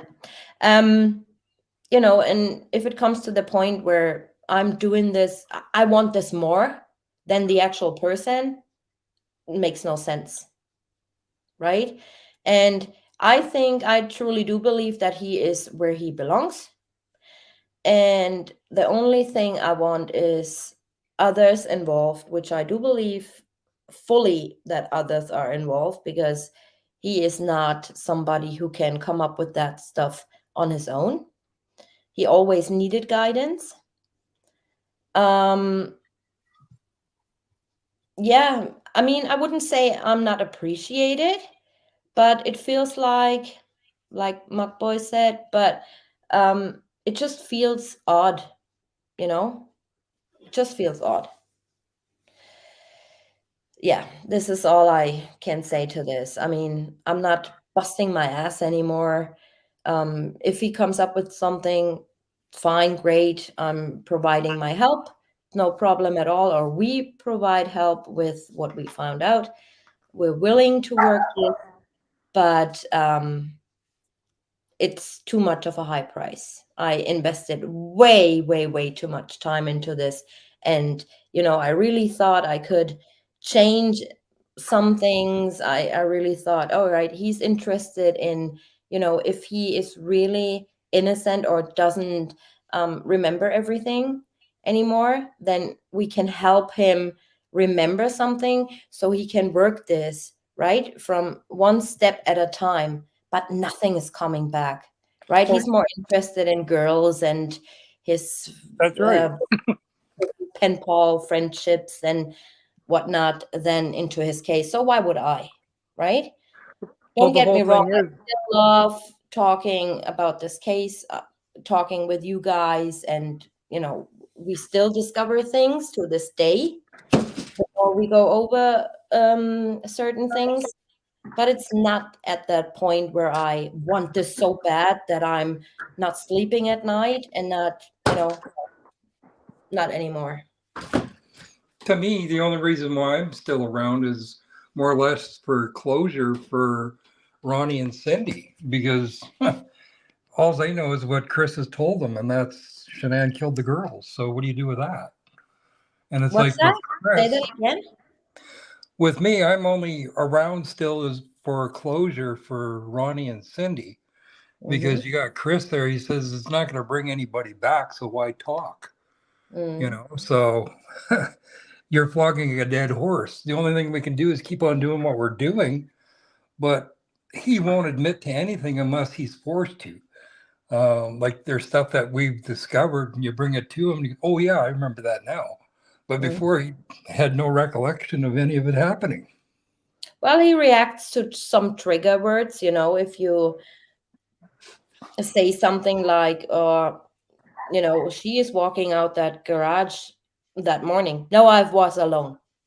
Right? All of a sudden, he does remember. It's Yes, just like selective memory.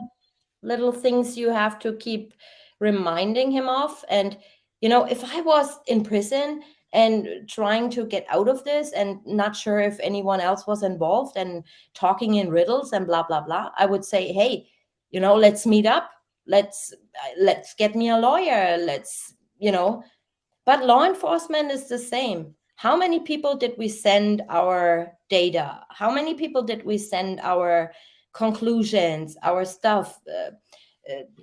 Data they in our opinion needs to be looked at again. They're not interested in this at all. No, because it looks like they actually dirtied the video so you couldn't make it out that it was her coming out of the garage. And then again, if there was an immunity deal, they're not going to let you open up a case that they closed because of the immunity. Yeah, so true. This case will I think this case will be on forever and ever and ever and ever, because it's just such a complex case. And it's you have footage, and it's like 1960 pages. They still redact stuff, they still take stuff out, but this is like never heard or seen before in a case ever. And I think they did give us so much for the public to say, look, nothing was covered up. They gave us everything, right? Same with me personally, I do not believe that this was a girl's shadow walking towards Chris that night. I don't believe it, because it just fit the narrative, right? When he came up, I mean, it exonerated Shanann, because many people back then believed that she did this. So by saying they saw a shadow walking out the garage, so this must have been Chris, or the kids must have been alive and he killed them out there at Serby, right? So it fit the narrative, and this is why they ran with it. I truly don't believe, in my own personal opinion, that any technician ever looked at that footage again, ever. No. If you look at that too, that's the only reason why that insurance from Anadarko was paid out, is because of the shadow. But if you look closely at that shadow and go frame by frame, looking at it, and you look through the wheel wells of that truck, and there is actually nothing going by them wheels at all. And to me, it looks like somebody that was inside the garage walked up to the back of the truck, Just like the Don back of the said box. in the start. Yeah. And they stayed there, and that was it. That's your shadow. Because if somebody would have walked out, even a kid or anything like that, you would have seen their legs. Even if it was Dieter, you would have seen him through the wheel wells of the truck, and there's absolutely nobody or anything going past the wheel wells at all. For me, it was that it doesn't have the shape of a child. There are no arms, there's no head, There is no stretching the arms out, daddy, pick me up, or stuff like that. You just don't see that. No, I mean, of course, it's grainy and it's not good footage, but still something. I slowed it down. Don cleared it up, enhanced, and like 600 times or what he did enhance that footage, and still you just don't see. Or would you disagree, Don? Uh, I disagree with the part that we should have seen uh, details of that shadow, like you described. But let's not forget that we see the shadow from a very slant angle, very like 10 degrees angle from 12 or 15 meters away. And it's not like you see that shadow from above, straight on, straight down. Hmm. Then you would have seen those details you are talking about. But from a side, from such a low angle, you can't see those details. It's like a straight line, more or less. The only thing that the investigators didn't take into account is that maybe it was not a child, maybe it was a helper in the garage. Hmm. I think the shadow itself, it's just too long. It's like the further you away from a light source, the longer is your shadow. And this was exactly the situation. The closer you come, the smaller your Right. shadow But is. let's not forget that inside the garage there are two lamps in the ceiling, Hmm. and those lamps don't produce a long shadow. Right. So, and if we look at like the outside lights, the that were at the garage outside of the house, um if you look at that angle, then the shadow would have been different. If It depends. It depends on the light intensity of each light source. In my opinion, the brightest source is the light, the lamps inside the garage, followed by the side wall lamps, followed by the lamps of the lights on the truck, and the last, the least intensity of light is coming from the lights from the neighbors Mhm. due to the distance. By the way, the intensity of the light is decreasing by the square of the distance. Mhm. Yeah, maybe Dieter. Plus, why would CW supposedly cover Shanann's face and feet so the girls wouldn't see it, but kill her in the house with the girls there, taking the chance that they'd see it and everyone else was there? This is what you call like covering the face, is what they call undoing. It's like when you have a personal relationship with a person you just did something to. Um, many cases, actually, they cover the face. This is undoing, right? You don't want to see the face. I don't think he covered that up because of the girls. No way. no. The thing I was always wondering about, and I tell you all the time, is why would he remove that before burying her? Right? Why not putting her in the sheet right there in the grave? Why go the extra mile of removing the sheet, removing the trash bag from her feet, from her head? Why? It makes no sense. If he didn't have enough time, because according to the narrative, people were showing up. But he had enough time to remove this and go the extra step? No, I don't believe that. That goes back to, though, where you have the bags are like less than 15 feet from the grave, but yet look how far the sheet, the fitted sheet, was Mm. from the grave. Where the fitted sheet was, there was actually 2 other places where the ground was disturbed.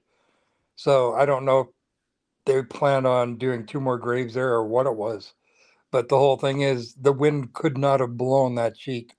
The same fitted sheet that they said was laying on the floor upstairs in the bedroom when they did the wellness check. So I don't know how many fitted sheets that they have in that house, but you know, A the lot. whole thing stinks. A lot. They removed the sheet because it was evidence left behind. On purpose? What do you mean? No. The sheet itself, when they found it with the drone, All right. how could the sheet be farther away than plastic bags if it was the wind took them? No way in the world. I think that the sheet was on purpose I think it was discarded. planted. It was discarded at a certain distance that they thought it couldn't be seen. But the bags are easier to be blown away by the wind. That's right, yeah. And don't And forget it rained as yeah, well. another thing is too, when I first came to this Watts crap, they said that the broken rake handle or the broken rake, part of the handle was stuck into the ground at the grave, but there is absolutely no, like anywhere. You Evidence. can't find it anywhere where it says that anymore or any pictures I of think that. that was just a stupid rumor. It could have been, yeah. But the rake head, it was there, like the actual rake head was on the grave, but Yeah. Yes. Why They the used girls in the tank, Jessica? I believe that because he thought they are gonna be abandoned and nobody will ever find them. Ever. nope. And they figure, I think it was, I can't remember what I was watching. They said within a month, a little over a month, the only thing that would have been left of them was their hair, because the hair is the only thing that would or wouldn't have incinerated in that. That's why they were degloving already. That's how Mm. fast they were breaking down. Right. How did the sheets end up in the trash cans? Well, he put them there. And why didn't the dogs find them? Because it was not human residue.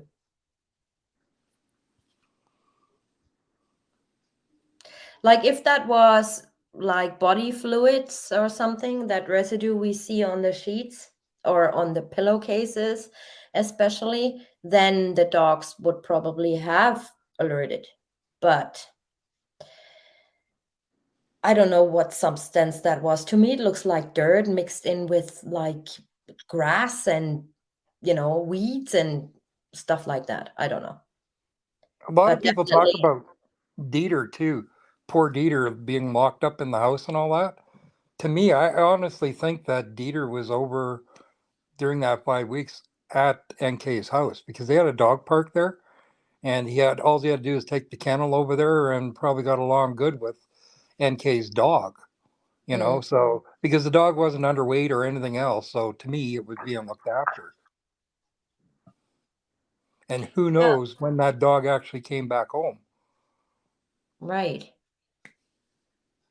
Like that 9 o'clock when he came home on Sundays, it could be when the dog actually came home.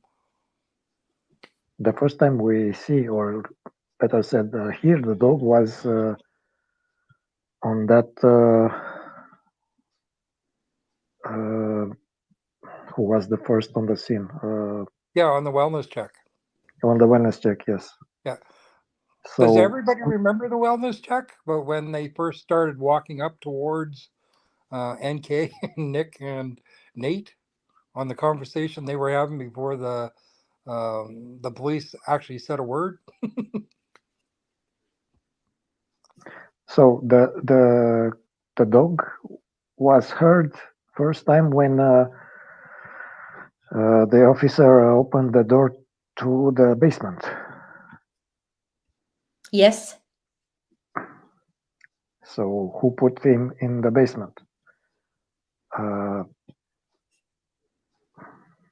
See, that's the thing, right? See, the dog's kennel they said was inside the mudroom. Yeah, it was, but the dog wasn't Right. because Um, I thought about that a long amount of time, and you know, Dieter barks always, always. Yes, on its Um, own shadow. exactly. So when okay, maybe when NA arrived, he didn't bark because he probably knew her, right? Well, he knew her. So, but when the officer screamed through that opening in the door, Shanann or hello or whatever he said, um, we did not hear Dieter barking at all, right? Then he goes around the house, goes down those basement windows, knocks on them, looks into them. Dieter doesn't bark at all. We don't hear him barking at all. So that Yes. makes me believe that Dieter wasn't in the basement at that time, but also wasn't in the house at that time, if that makes sense. Does it make sense? To me, honestly, I think, okay, it goes back to NA being in that house. I get some But water. the whole thing with that is that um, Dwayne's truck was parked across the street from Betty's. And the only one that'd be driving that would be NK. But the whole thing is, what was it? She said it was there till shortly after noon sometime. And that's before they went into the house. But who knows? It could have been there after that.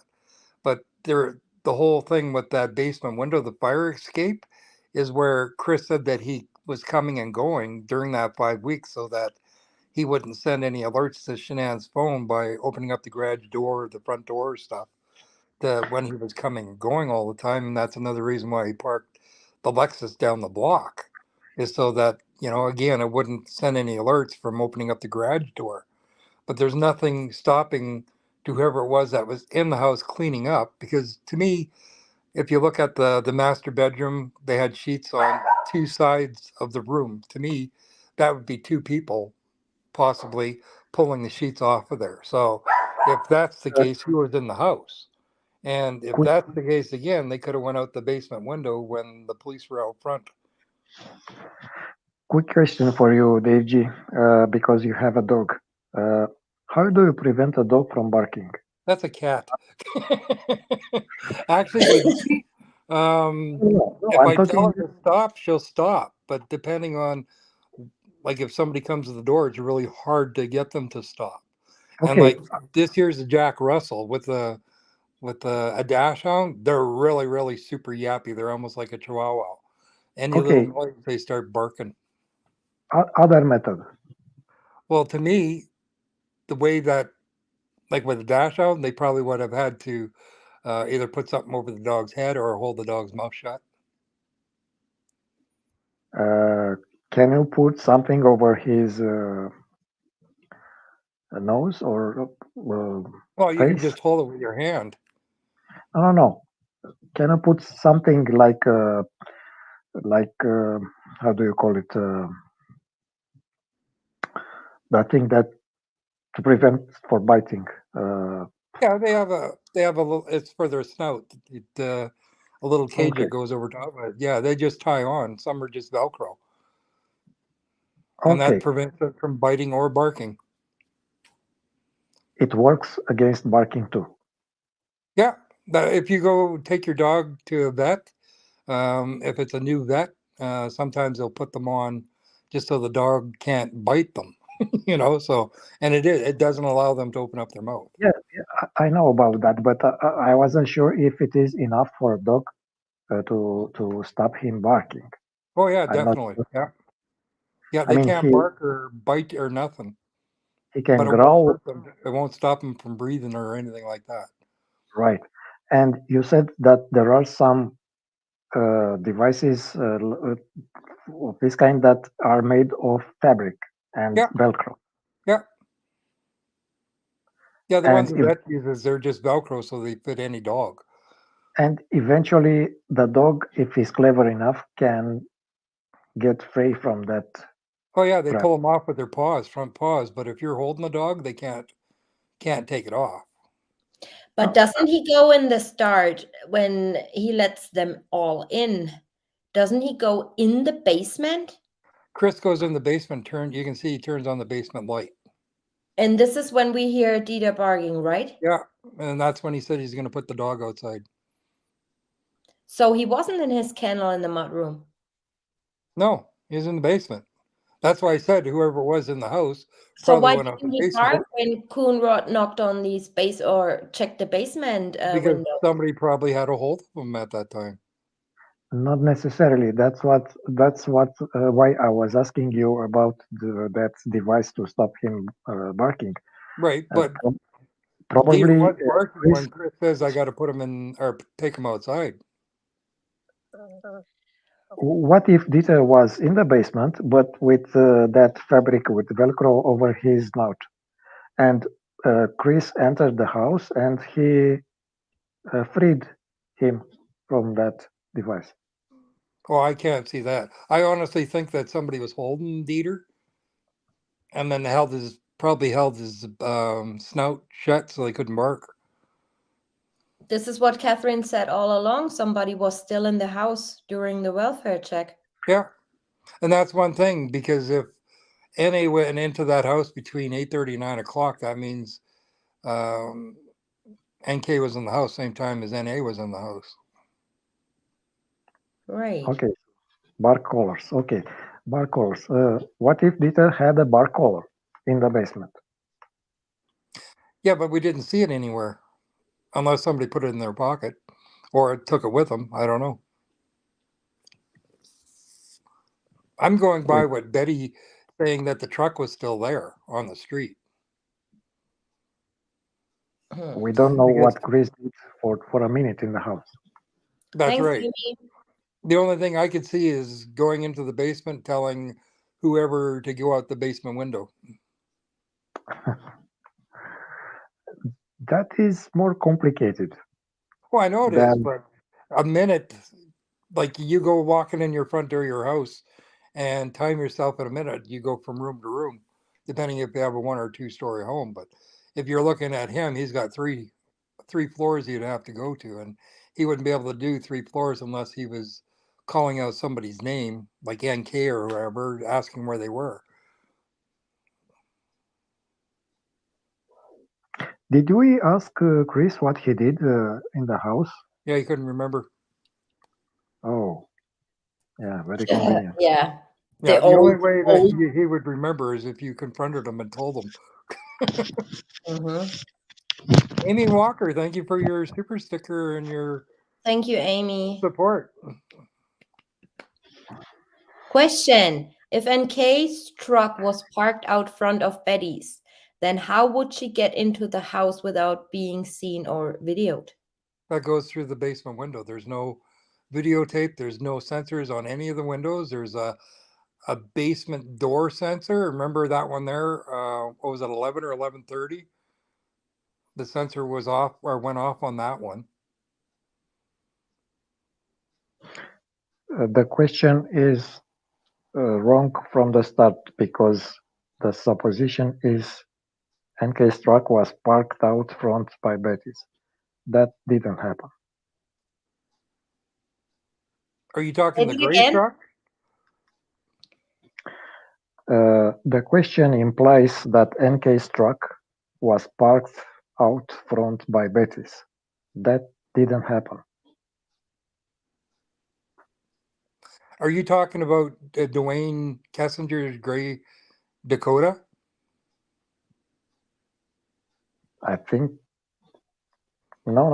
I'm talking about NK's truck. Yeah, NK had a white 4Runner, and then Right. her dad had the gray Dodge The gray Dakota. one. Yeah. Yeah. And it's But the most Dodge probably- Dakota is what Betty saw. most probably NK's truck was parked behind in the back of the house. Right. So I never heard that NK's truck was parked out. Yeah, Betty says she saw that gray truck Passing by. that morning. No, it was parked. It was parked in front of her house. Oh, parked. Yes. When Parked she there. went to go to the gym, the truck was parked there. And then she came home from the gym and The truck left sometime in the afternoon. Where exactly did she see that truck? On the other side of the On the street? other side of the street from her house. Oh, okay. Yeah, that's Yeah. right. That's in the digital discovery and in the discovery. Mm-hmm. She says that was the truck she never saw before in the area. Right. And it's a smaller truck, which is the midsize Dodge Dakota. Mm-hmm. And that there was registered to Dwayne Kessinger up until 2019 or 20. I can't remember. It was still registered in his name. Yeah. The only thing we can say for sure is the color, but that doesn't imply anything. No. Without the registration number. Right. Well, it is weird because Betty also states that it was gone when you guys showed up. Yeah. See, you got what the heck was it? They asked, which was kind of weird because the picture that they showed from Google of Dwayne's truck, it had a white topper on it, and that was one of the questions they asked, is if it had a topper on it. But the Yeah. picture that they showed on Google was a year old already when they showed it to her. And that same truck is parked in front of Her dad's house yes. No, her mom's house. or her mom's house. Yeah. Yeah. And then that black SUV, which is Stephanie, her sister, which is parked inside the driveway. And that was the September lady. There was a black SUV going around there too. So, Right. But let's go back to the question of the subscriber. She was asking how come she was not seen entering the house. that goes back to the basement window, No, the fire no, escape. again, we are forgetting the same thing. We have only what the law enforcement asked from Nate. That's right. This But is the then, answer. if she did come through the back, there's no cameras back there. Sure. And that was one of the things that Chris said. There's no cameras or anybody living back there.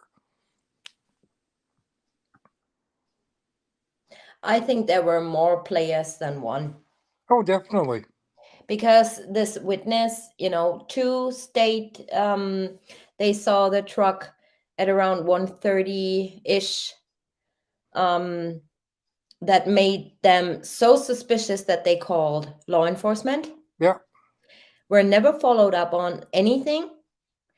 And also, I do believe that they probably got Shanann out in NK's truck through the basement window, and maybe somebody else parked in the front, or she was walking towards that truck, or whoever waited for her around the corner. This is what I believe. Yeah, I think that was NK walking towards Betty's truck when Betty was leaving. Most well-behaved chat. Well, I have the best mods. Yeah. Well, you guys see, even though this case is going on for forever, we still discuss, we still have a lot to say, and so many questions still remaining That's that, like your third canine too, though. There was actually no body cam footage of that at all. There was that one that I showed that the third Mark one. Confidential. It showed that, what was it? They tracked Shanann sent somewhat 4.5 blocks away to what the heck was it? There was a little oil battery, no? Yes, and it Yeah. lost interest in between the tanks. Right. So, and even Jane says to Officer Blue Nail, what's her name? The I one can't remember. who's constantly texting. I can't remember. Sorry. Oh my God, what's her name? I forgot. I forgot her name. Lions. Lines, right? Lines, yes, officer Jane lines. says, is there a possibility that they were brought out through the back or they left through the back? And she's like texting, we don't know yet. We don't know yet. Like, listen to Jane, for God's sakes. Yeah. Oh, my God. Don't be All right. upset. It's not like in the movies. What? Yeah, it looks like you need a part 2. No, don't be upset. It's not like in the movies we see where policemen and police officer, people from the law enforcement are dedicated up to their ears. No, You know, if I have an expert beside me telling me, could it be possible? Because, I ask, why did the dog indicate something around this area? Then I note it down. I write it yes, down, yes, but that's you. and she's like, the whole body cam you can't even watch because you only hear click, click, click, click, click, click, click, click, click. Yeah. So annoying. She has a salary, so life's go on. Yeah. Yeah, she's probably a lieutenant now too. She's probably now sergeant. Practicing for her day job inside the office. Mm. But no, there's so many questions. I have probably about 30 I'll never ever get answered, but who Yeah, but knows? I think we should do a part 2 because there are still so many things, and especially I wanna do the dogs, and I also wanna show you again the sheets that had been or the sheet on site had been moved before they even got a search warrant. We're gonna get into this a little bit more because this is important. Why did Sandy have life insurance on her daughter, and how long was she paying for it? I don't know. See, that's one I thing don't I know. looked into that because I was told that Sandy had life insurance on the 2 girls plus Shanann, but I can't find any evidence of it anywhere. The only thing I could find was Anadarko, and that was through Chris's paycheck. Every month they deducted money for that. They were not going to pay it out because they said Chris killed them at home. But when the shadow come out, then they went and settled right away, and that's why the Rusick said that NK wasn't involved anymore because Chris acted alone. Because according to the shadow, it was a possibility that one or more were alive and that he did kill them at 319 and not at the house. So that's Mm-hmm. why they changed their story about, oh, yeah, he did it all. Other than that, they would not have gotten any money paid out to them. But again, with that, Leonard King, said that Shanann had life insurance under Shanann King, and he wasn't sure if he was a beneficiary for it still or not. But it sounded like she had 2 policies, which I think totaled $750,000. So if that's the case, that would have went to Shanann's estate, which is again Sandy. I thought that was 450,000. No, 450,000 is Anadarko. Oh, okay. I Yeah, did not because know he that. had 250 and But 500,000. See, I don't know. All I know is that the insurance that was paid out through Anadarko and Yep, everything else, and on their all their hundreds of GoFundMe's and stuff. yeah. I have no clue. I'm not interested in. I think that's, well, each to their own, but I think it's e-bagging. It doesn't stop, but yeah, what can you do? As long as we, Ma, um, I mean, people can support whoever they want to support. If it's the family, then go ahead, knock yourself out. like right now, Yeah. I'm doing the news timeline in your Facebook right now, and I just posted a little while ago because if you remember way back when, the Rusick said they were going to donate everything from the house to charity, but I actually found the what is it? What do you want to call it? A secondhand store or a business that they took all their stuff too. And with Arnold, she actually left the Rusiks because Sandy was even trying to sell Shanann's underwear. So where do you go with that, right? She's just What? so disgusted. Yeah, like her bras and stuff, and like nightgowns and stuff. Oh The my one dress that God. I posted a while ago, it was the You mean dress that Shanann you was. used ones? Say Used ones? what? Used ones? Well, they would be used. Yeah, everything's used. But there I'm was lost. one, what was it? Her engagement dress. She sold it for $500, and one of the ladies from Thrive bought it, and she wore it. They actually showed pictures of her wearing it to one of the Thrive functions. Oh my God. So if you say they donated stuff, you got to think again. They took stuff out of the house even before Chris signed the papers. That was another reason why the police never got the stuff out of the house that they wanted, because they just showed up with a moving truck and started loading stuff up. So what do you do with that, right? But no, there's a And this lot is of the shady stuff that reason happened, that and it was like, And this is the reason Lauren Arnold, I mean, I heard that they're not talking anymore, but that's the yeah, reason. that's right. Yeah. Well, look at all the Oh, money. If you go to the second day, okay, with the girls missing, they raised over $169,000. What'd they do with it? Because I know. the funerals, everything was paid for. All the airfare. The Rusiks, they even got loss of wages paid to them. Ronnie and Cindy, they Got didn't get nothing. even the same benefits as NK got. They had to actually apply in court to say they were a victim, you know. And it's like they asked for another lawyer, and the judge wouldn't grant it because they weren't getting any answers from the lawyers at the public defenders. And that's because they didn't want them to know about the plea agreement until after everything was gone through.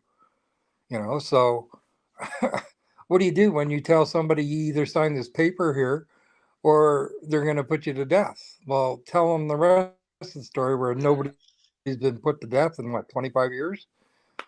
And then tell them also that it's coming off the table that they were going to take the death penalty off.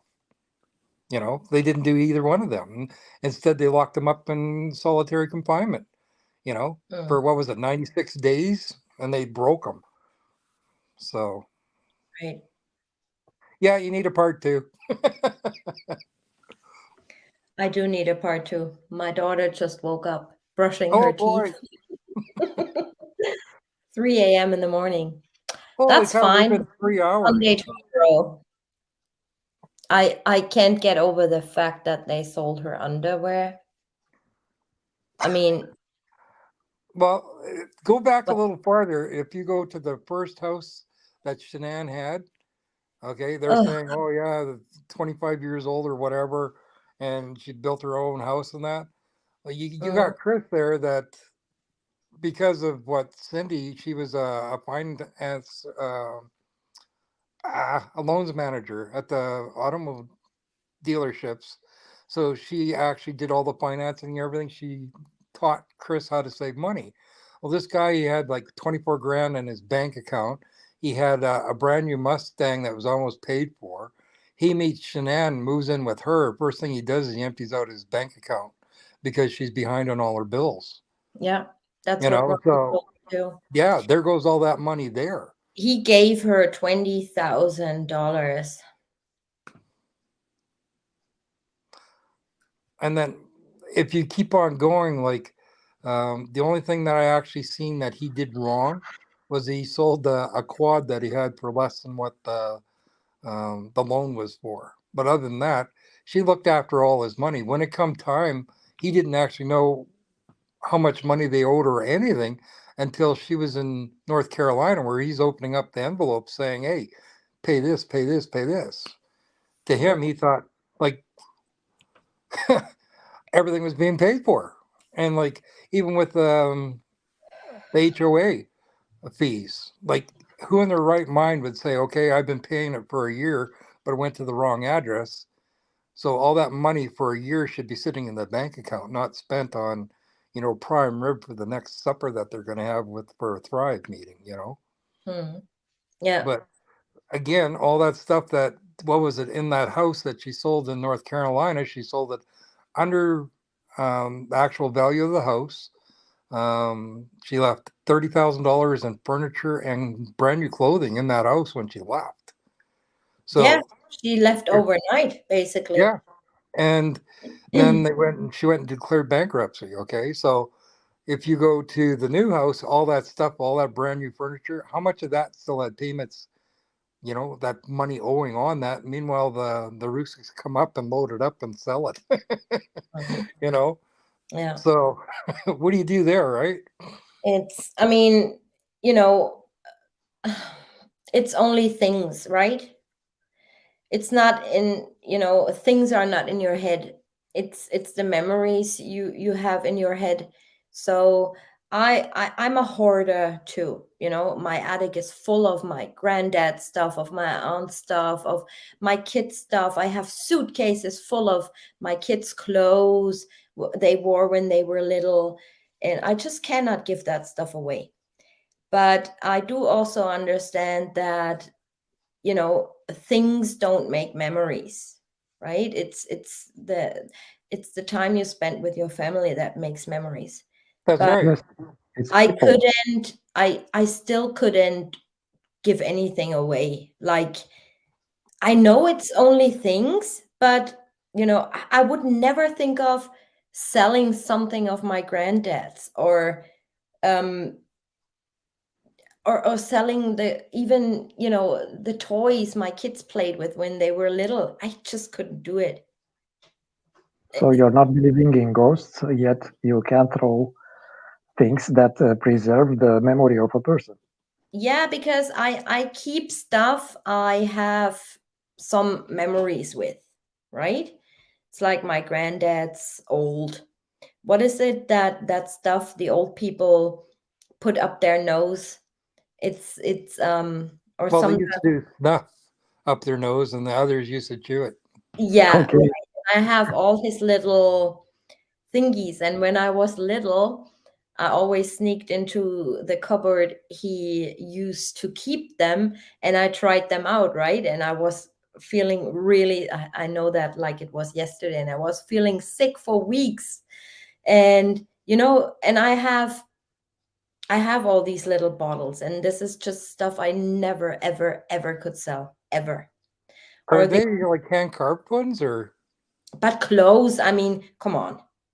Like, the baby stuff, okay, of my kids I keep. But underwear, selling them, most of the where stuff, there's a will, there's a way? most Think of of the it this stuff way. I don't. My kids grew out of. I donate. I'm asking my, I'm I give asking myself who, colleagues. who buys them. Yeah, Well, again, I don't know. I guess if the dollar's right, eh? But no, if you go Come to the on, walk there, they had to fight to get um, Chris's grandma's ashes back because they even took them. And it sounds like the only thing they really got back was the jerseys. Yeah. You know, the urn they had to get back, and there was some tools, I think. Didn't someone say that Junior is running around in Chris's stuff? Yeah, well, yeah, I heard that for about a year that he's wearing his t-shirts, and because there were all these t-shirts that Shanann bought for him, you Mm. know.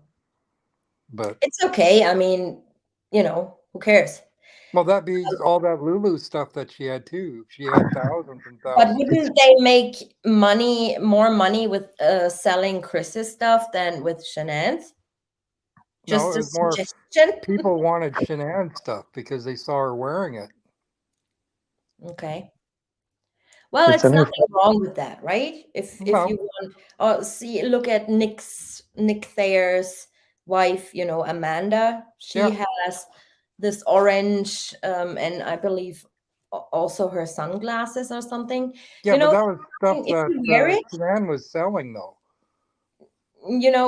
if Mrs. Ruseck gave it to her No, or no, she gave it to her. Shanann was actually selling that stuff herself. Oh, That's why okay. they both. That was that clothing line that she was selling. Mm. And she was, I can't remember how many different clothing Like she used to have these parties. What the heck was it? That anybody that was on the internet buying and selling stuff, they would actually have parties where she would invite all these people to talk about what it was that they were selling and how they got into it and stuff like that. And that's how she got introduced to most of this stuff. That's why they had no money. Yeah. I've heard it's a new fashion, wearing Chris's jerseys. Yeah. See, cheap girl saying that's not true because the furniture was in that new house. You can see it in the pictures. Only some of the furniture. You take a look. Even with the guy that bought the house, he said that there was over $30,000 worth of furniture and clothing, new clothing in that house, that it wasn't agreed upon in the sale of the house. Okay. Makes And it sense. seems like the stuff that she left behind is what they had put in the bankruptcy. Didn't even the real estate agents say that they left like Yeah. overnight and the new owners bought some furniture, or or the new owners even said that, right? In The an new interview. owners and the realtor said that they'd left all the stuff in the house that wasn't Mhm. agreed upon in the sale of the house. Right. But there was a couple of things, if you look in the pictures of the old house and the new house, it was little statues and stuff that she had on the tables and stuff is what she kept, and some mirrors and stuff like that. It was little stuff. It wasn't any of the bigger stuff. Right. Because imagine how many truckloads they would have to do if they took all that furniture. Especially if you look all the what the heck was it? She had 3 different Chesterfield sets and sofas and stuff like that. And the bedrooms, all the bedrooms had beds in them, and there's no way that she took all that stuff. Right. They took one truck, that was it.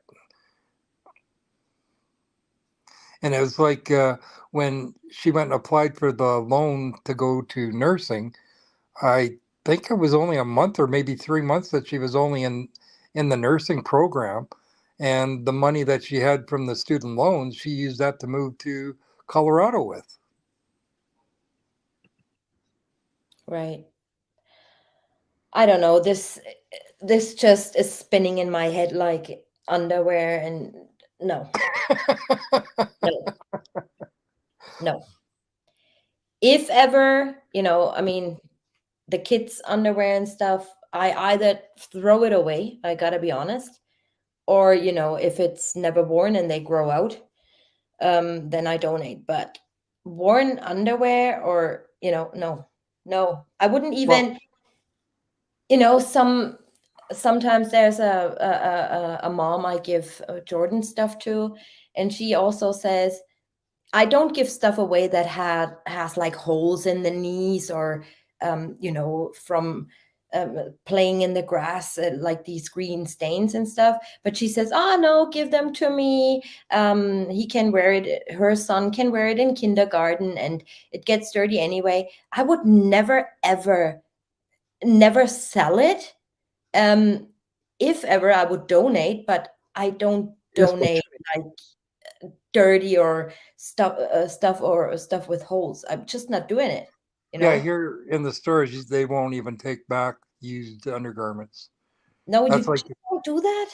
no, it's like if you're going to try on a bathing suit, they give you a panty liner to put in the bathing suit if you're going to try it on. Other than that, you can't return anything that's been worn. You cannot donate to church used clothes with holes in them. For instance, you can give them to charity. Would you Yeah, do a that? lot of the like Salvation Army and that, anything with Yes. holes in it, they actually rip them up and they sell them as rags too. Right. TJ, do you think the reason Chris took the rap is because the girls are still alive, because the autopsy doesn't match, and Chris Um, brought up to Tammy Lee if she hadn't asked Bella about Shanann hurting them? Kathy, you're referring to the last live stream, right? Oh, we lost Dave G for a second. No, you went too. Huh? You faded out too. Did I? Yeah. Sorry. I was just reading Kathy's. Yeah.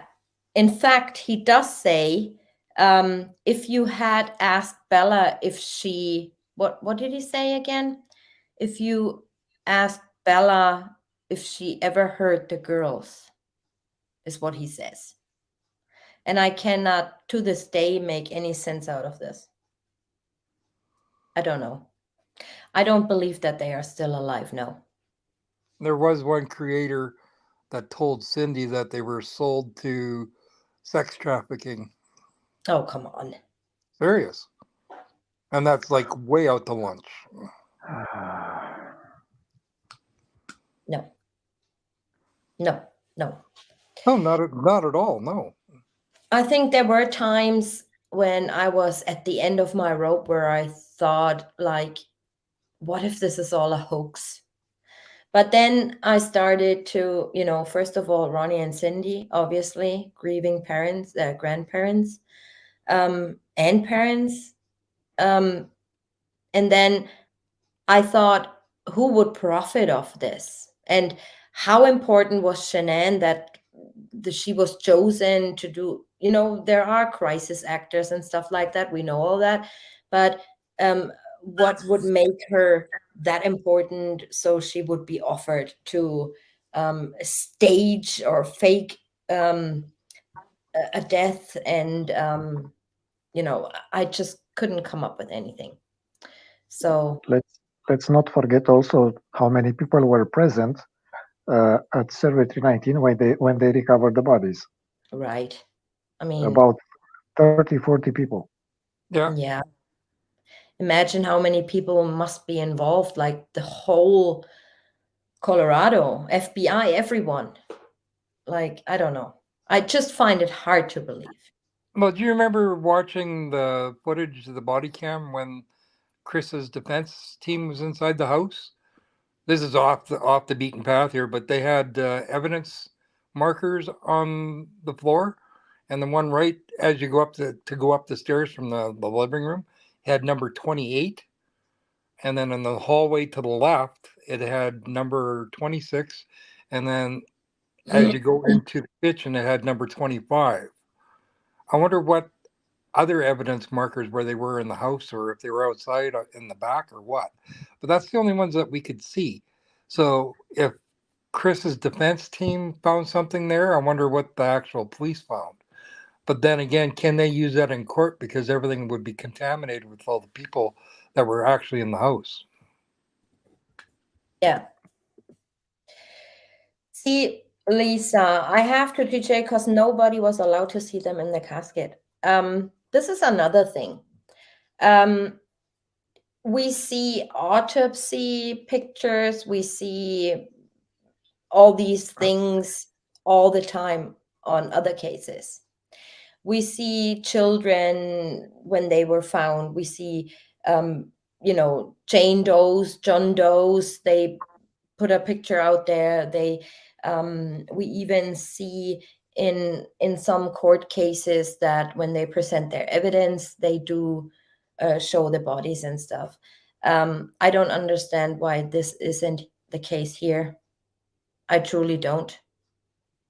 Yeah, because with Shanann, she had a closed casket. I could see with the girls, but not with Shanann.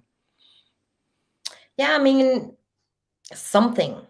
I mean, not in every case like you see pictures, but there was a case, where was it, where I can't remember where it was, but where the mom accused her son of killing their daughter, the daughter or his sister, and then hanging himself next to her and stuff like that. I mean, these videos were all over the place, like all over YouTube until YouTube deleted it. Obviously, they were on TikTok, they were on everywhere, like filmed by law enforcement when they collected evidence. So Yeah. no, or the leaked audios or stuff like that. So I don't understand. I mean, I do understand when they don't, because nobody needs to see that in any case. But still, it's weird. that everything is kept so tightly closed and covered. It's just weird. You wouldn't have liked to see the girls in the casket. 2 words: skin slippage. Of That's course right. not. I don't want to see any child in this stage or anyone in this stage. Nobody. But I just find it weird that some are getting released, and this might sound a little bit stupid because no case is worse than the other, but there are worse cases. Let's put it this way, right? That, like with dismemberment and stuff like that, and you see all that. I don't want to see it, don't get me wrong, but just to show you the difference of this case and this case, and that one you see everything in the other, or they release everything, we gotta say, and on the other case, like in this case, you don't see anything. That The, and the, no- nobody was identified either, though. What? Nobody was identified either. Because they said they identified the girls through DNA, and they said that Sandy identified Shanann over the phone. Well, in the discovery it states they were identified through the medical examiner. Right, that's through the DNA. Whatever. I mean, this could be because I'm thinking of my aunts and uncles' case. Nobody had to identify them. They just got their IDs. And this is how they were identified. Right, but that wasn't through a murder, though, was it? Yeah. Oh, really? Yeah. Oh, wow. So none of us had to go and identify anyone, Hmm. But yeah. It's just the whole case. It's just, I'm in the flow again of talking about this case, to be honest. All right, we really got to do part Part two. you guys. It's been almost 3.5 hours. I said I'm going to do an hour. I always say I'm going to do an hour, but it's just so nice talking. And one thing comes to another. And it's nice to have a great discussion, especially after being absent for 5 weeks almost. It's all So your fault. it always feels great. But thank you, everybody, for sticking around and for staying with us. Absolutely. Thank you guys for all your support and all your nice messages I got. And yeah, just all the support. You are amazing. Absolutely amazing. All right. With that being said, see you guys maybe tomorrow on the Brian Kohlberger case, the Idaho 4. Maybe I do that on Monday. I'm not too sure what my kids are up to tomorrow. Still holidays. They're still on holidays. They're going back on Monday. So, yeah, nothing interesting. Well, with that being said, have all a nice weekend, rest of your weekend. Have a nice day or night, wherever you are in the world. Thank you for your support. Stay out of drama, stay out of trouble, and stay true to yourself always. Love you. Thank you, guys. Bye-bye.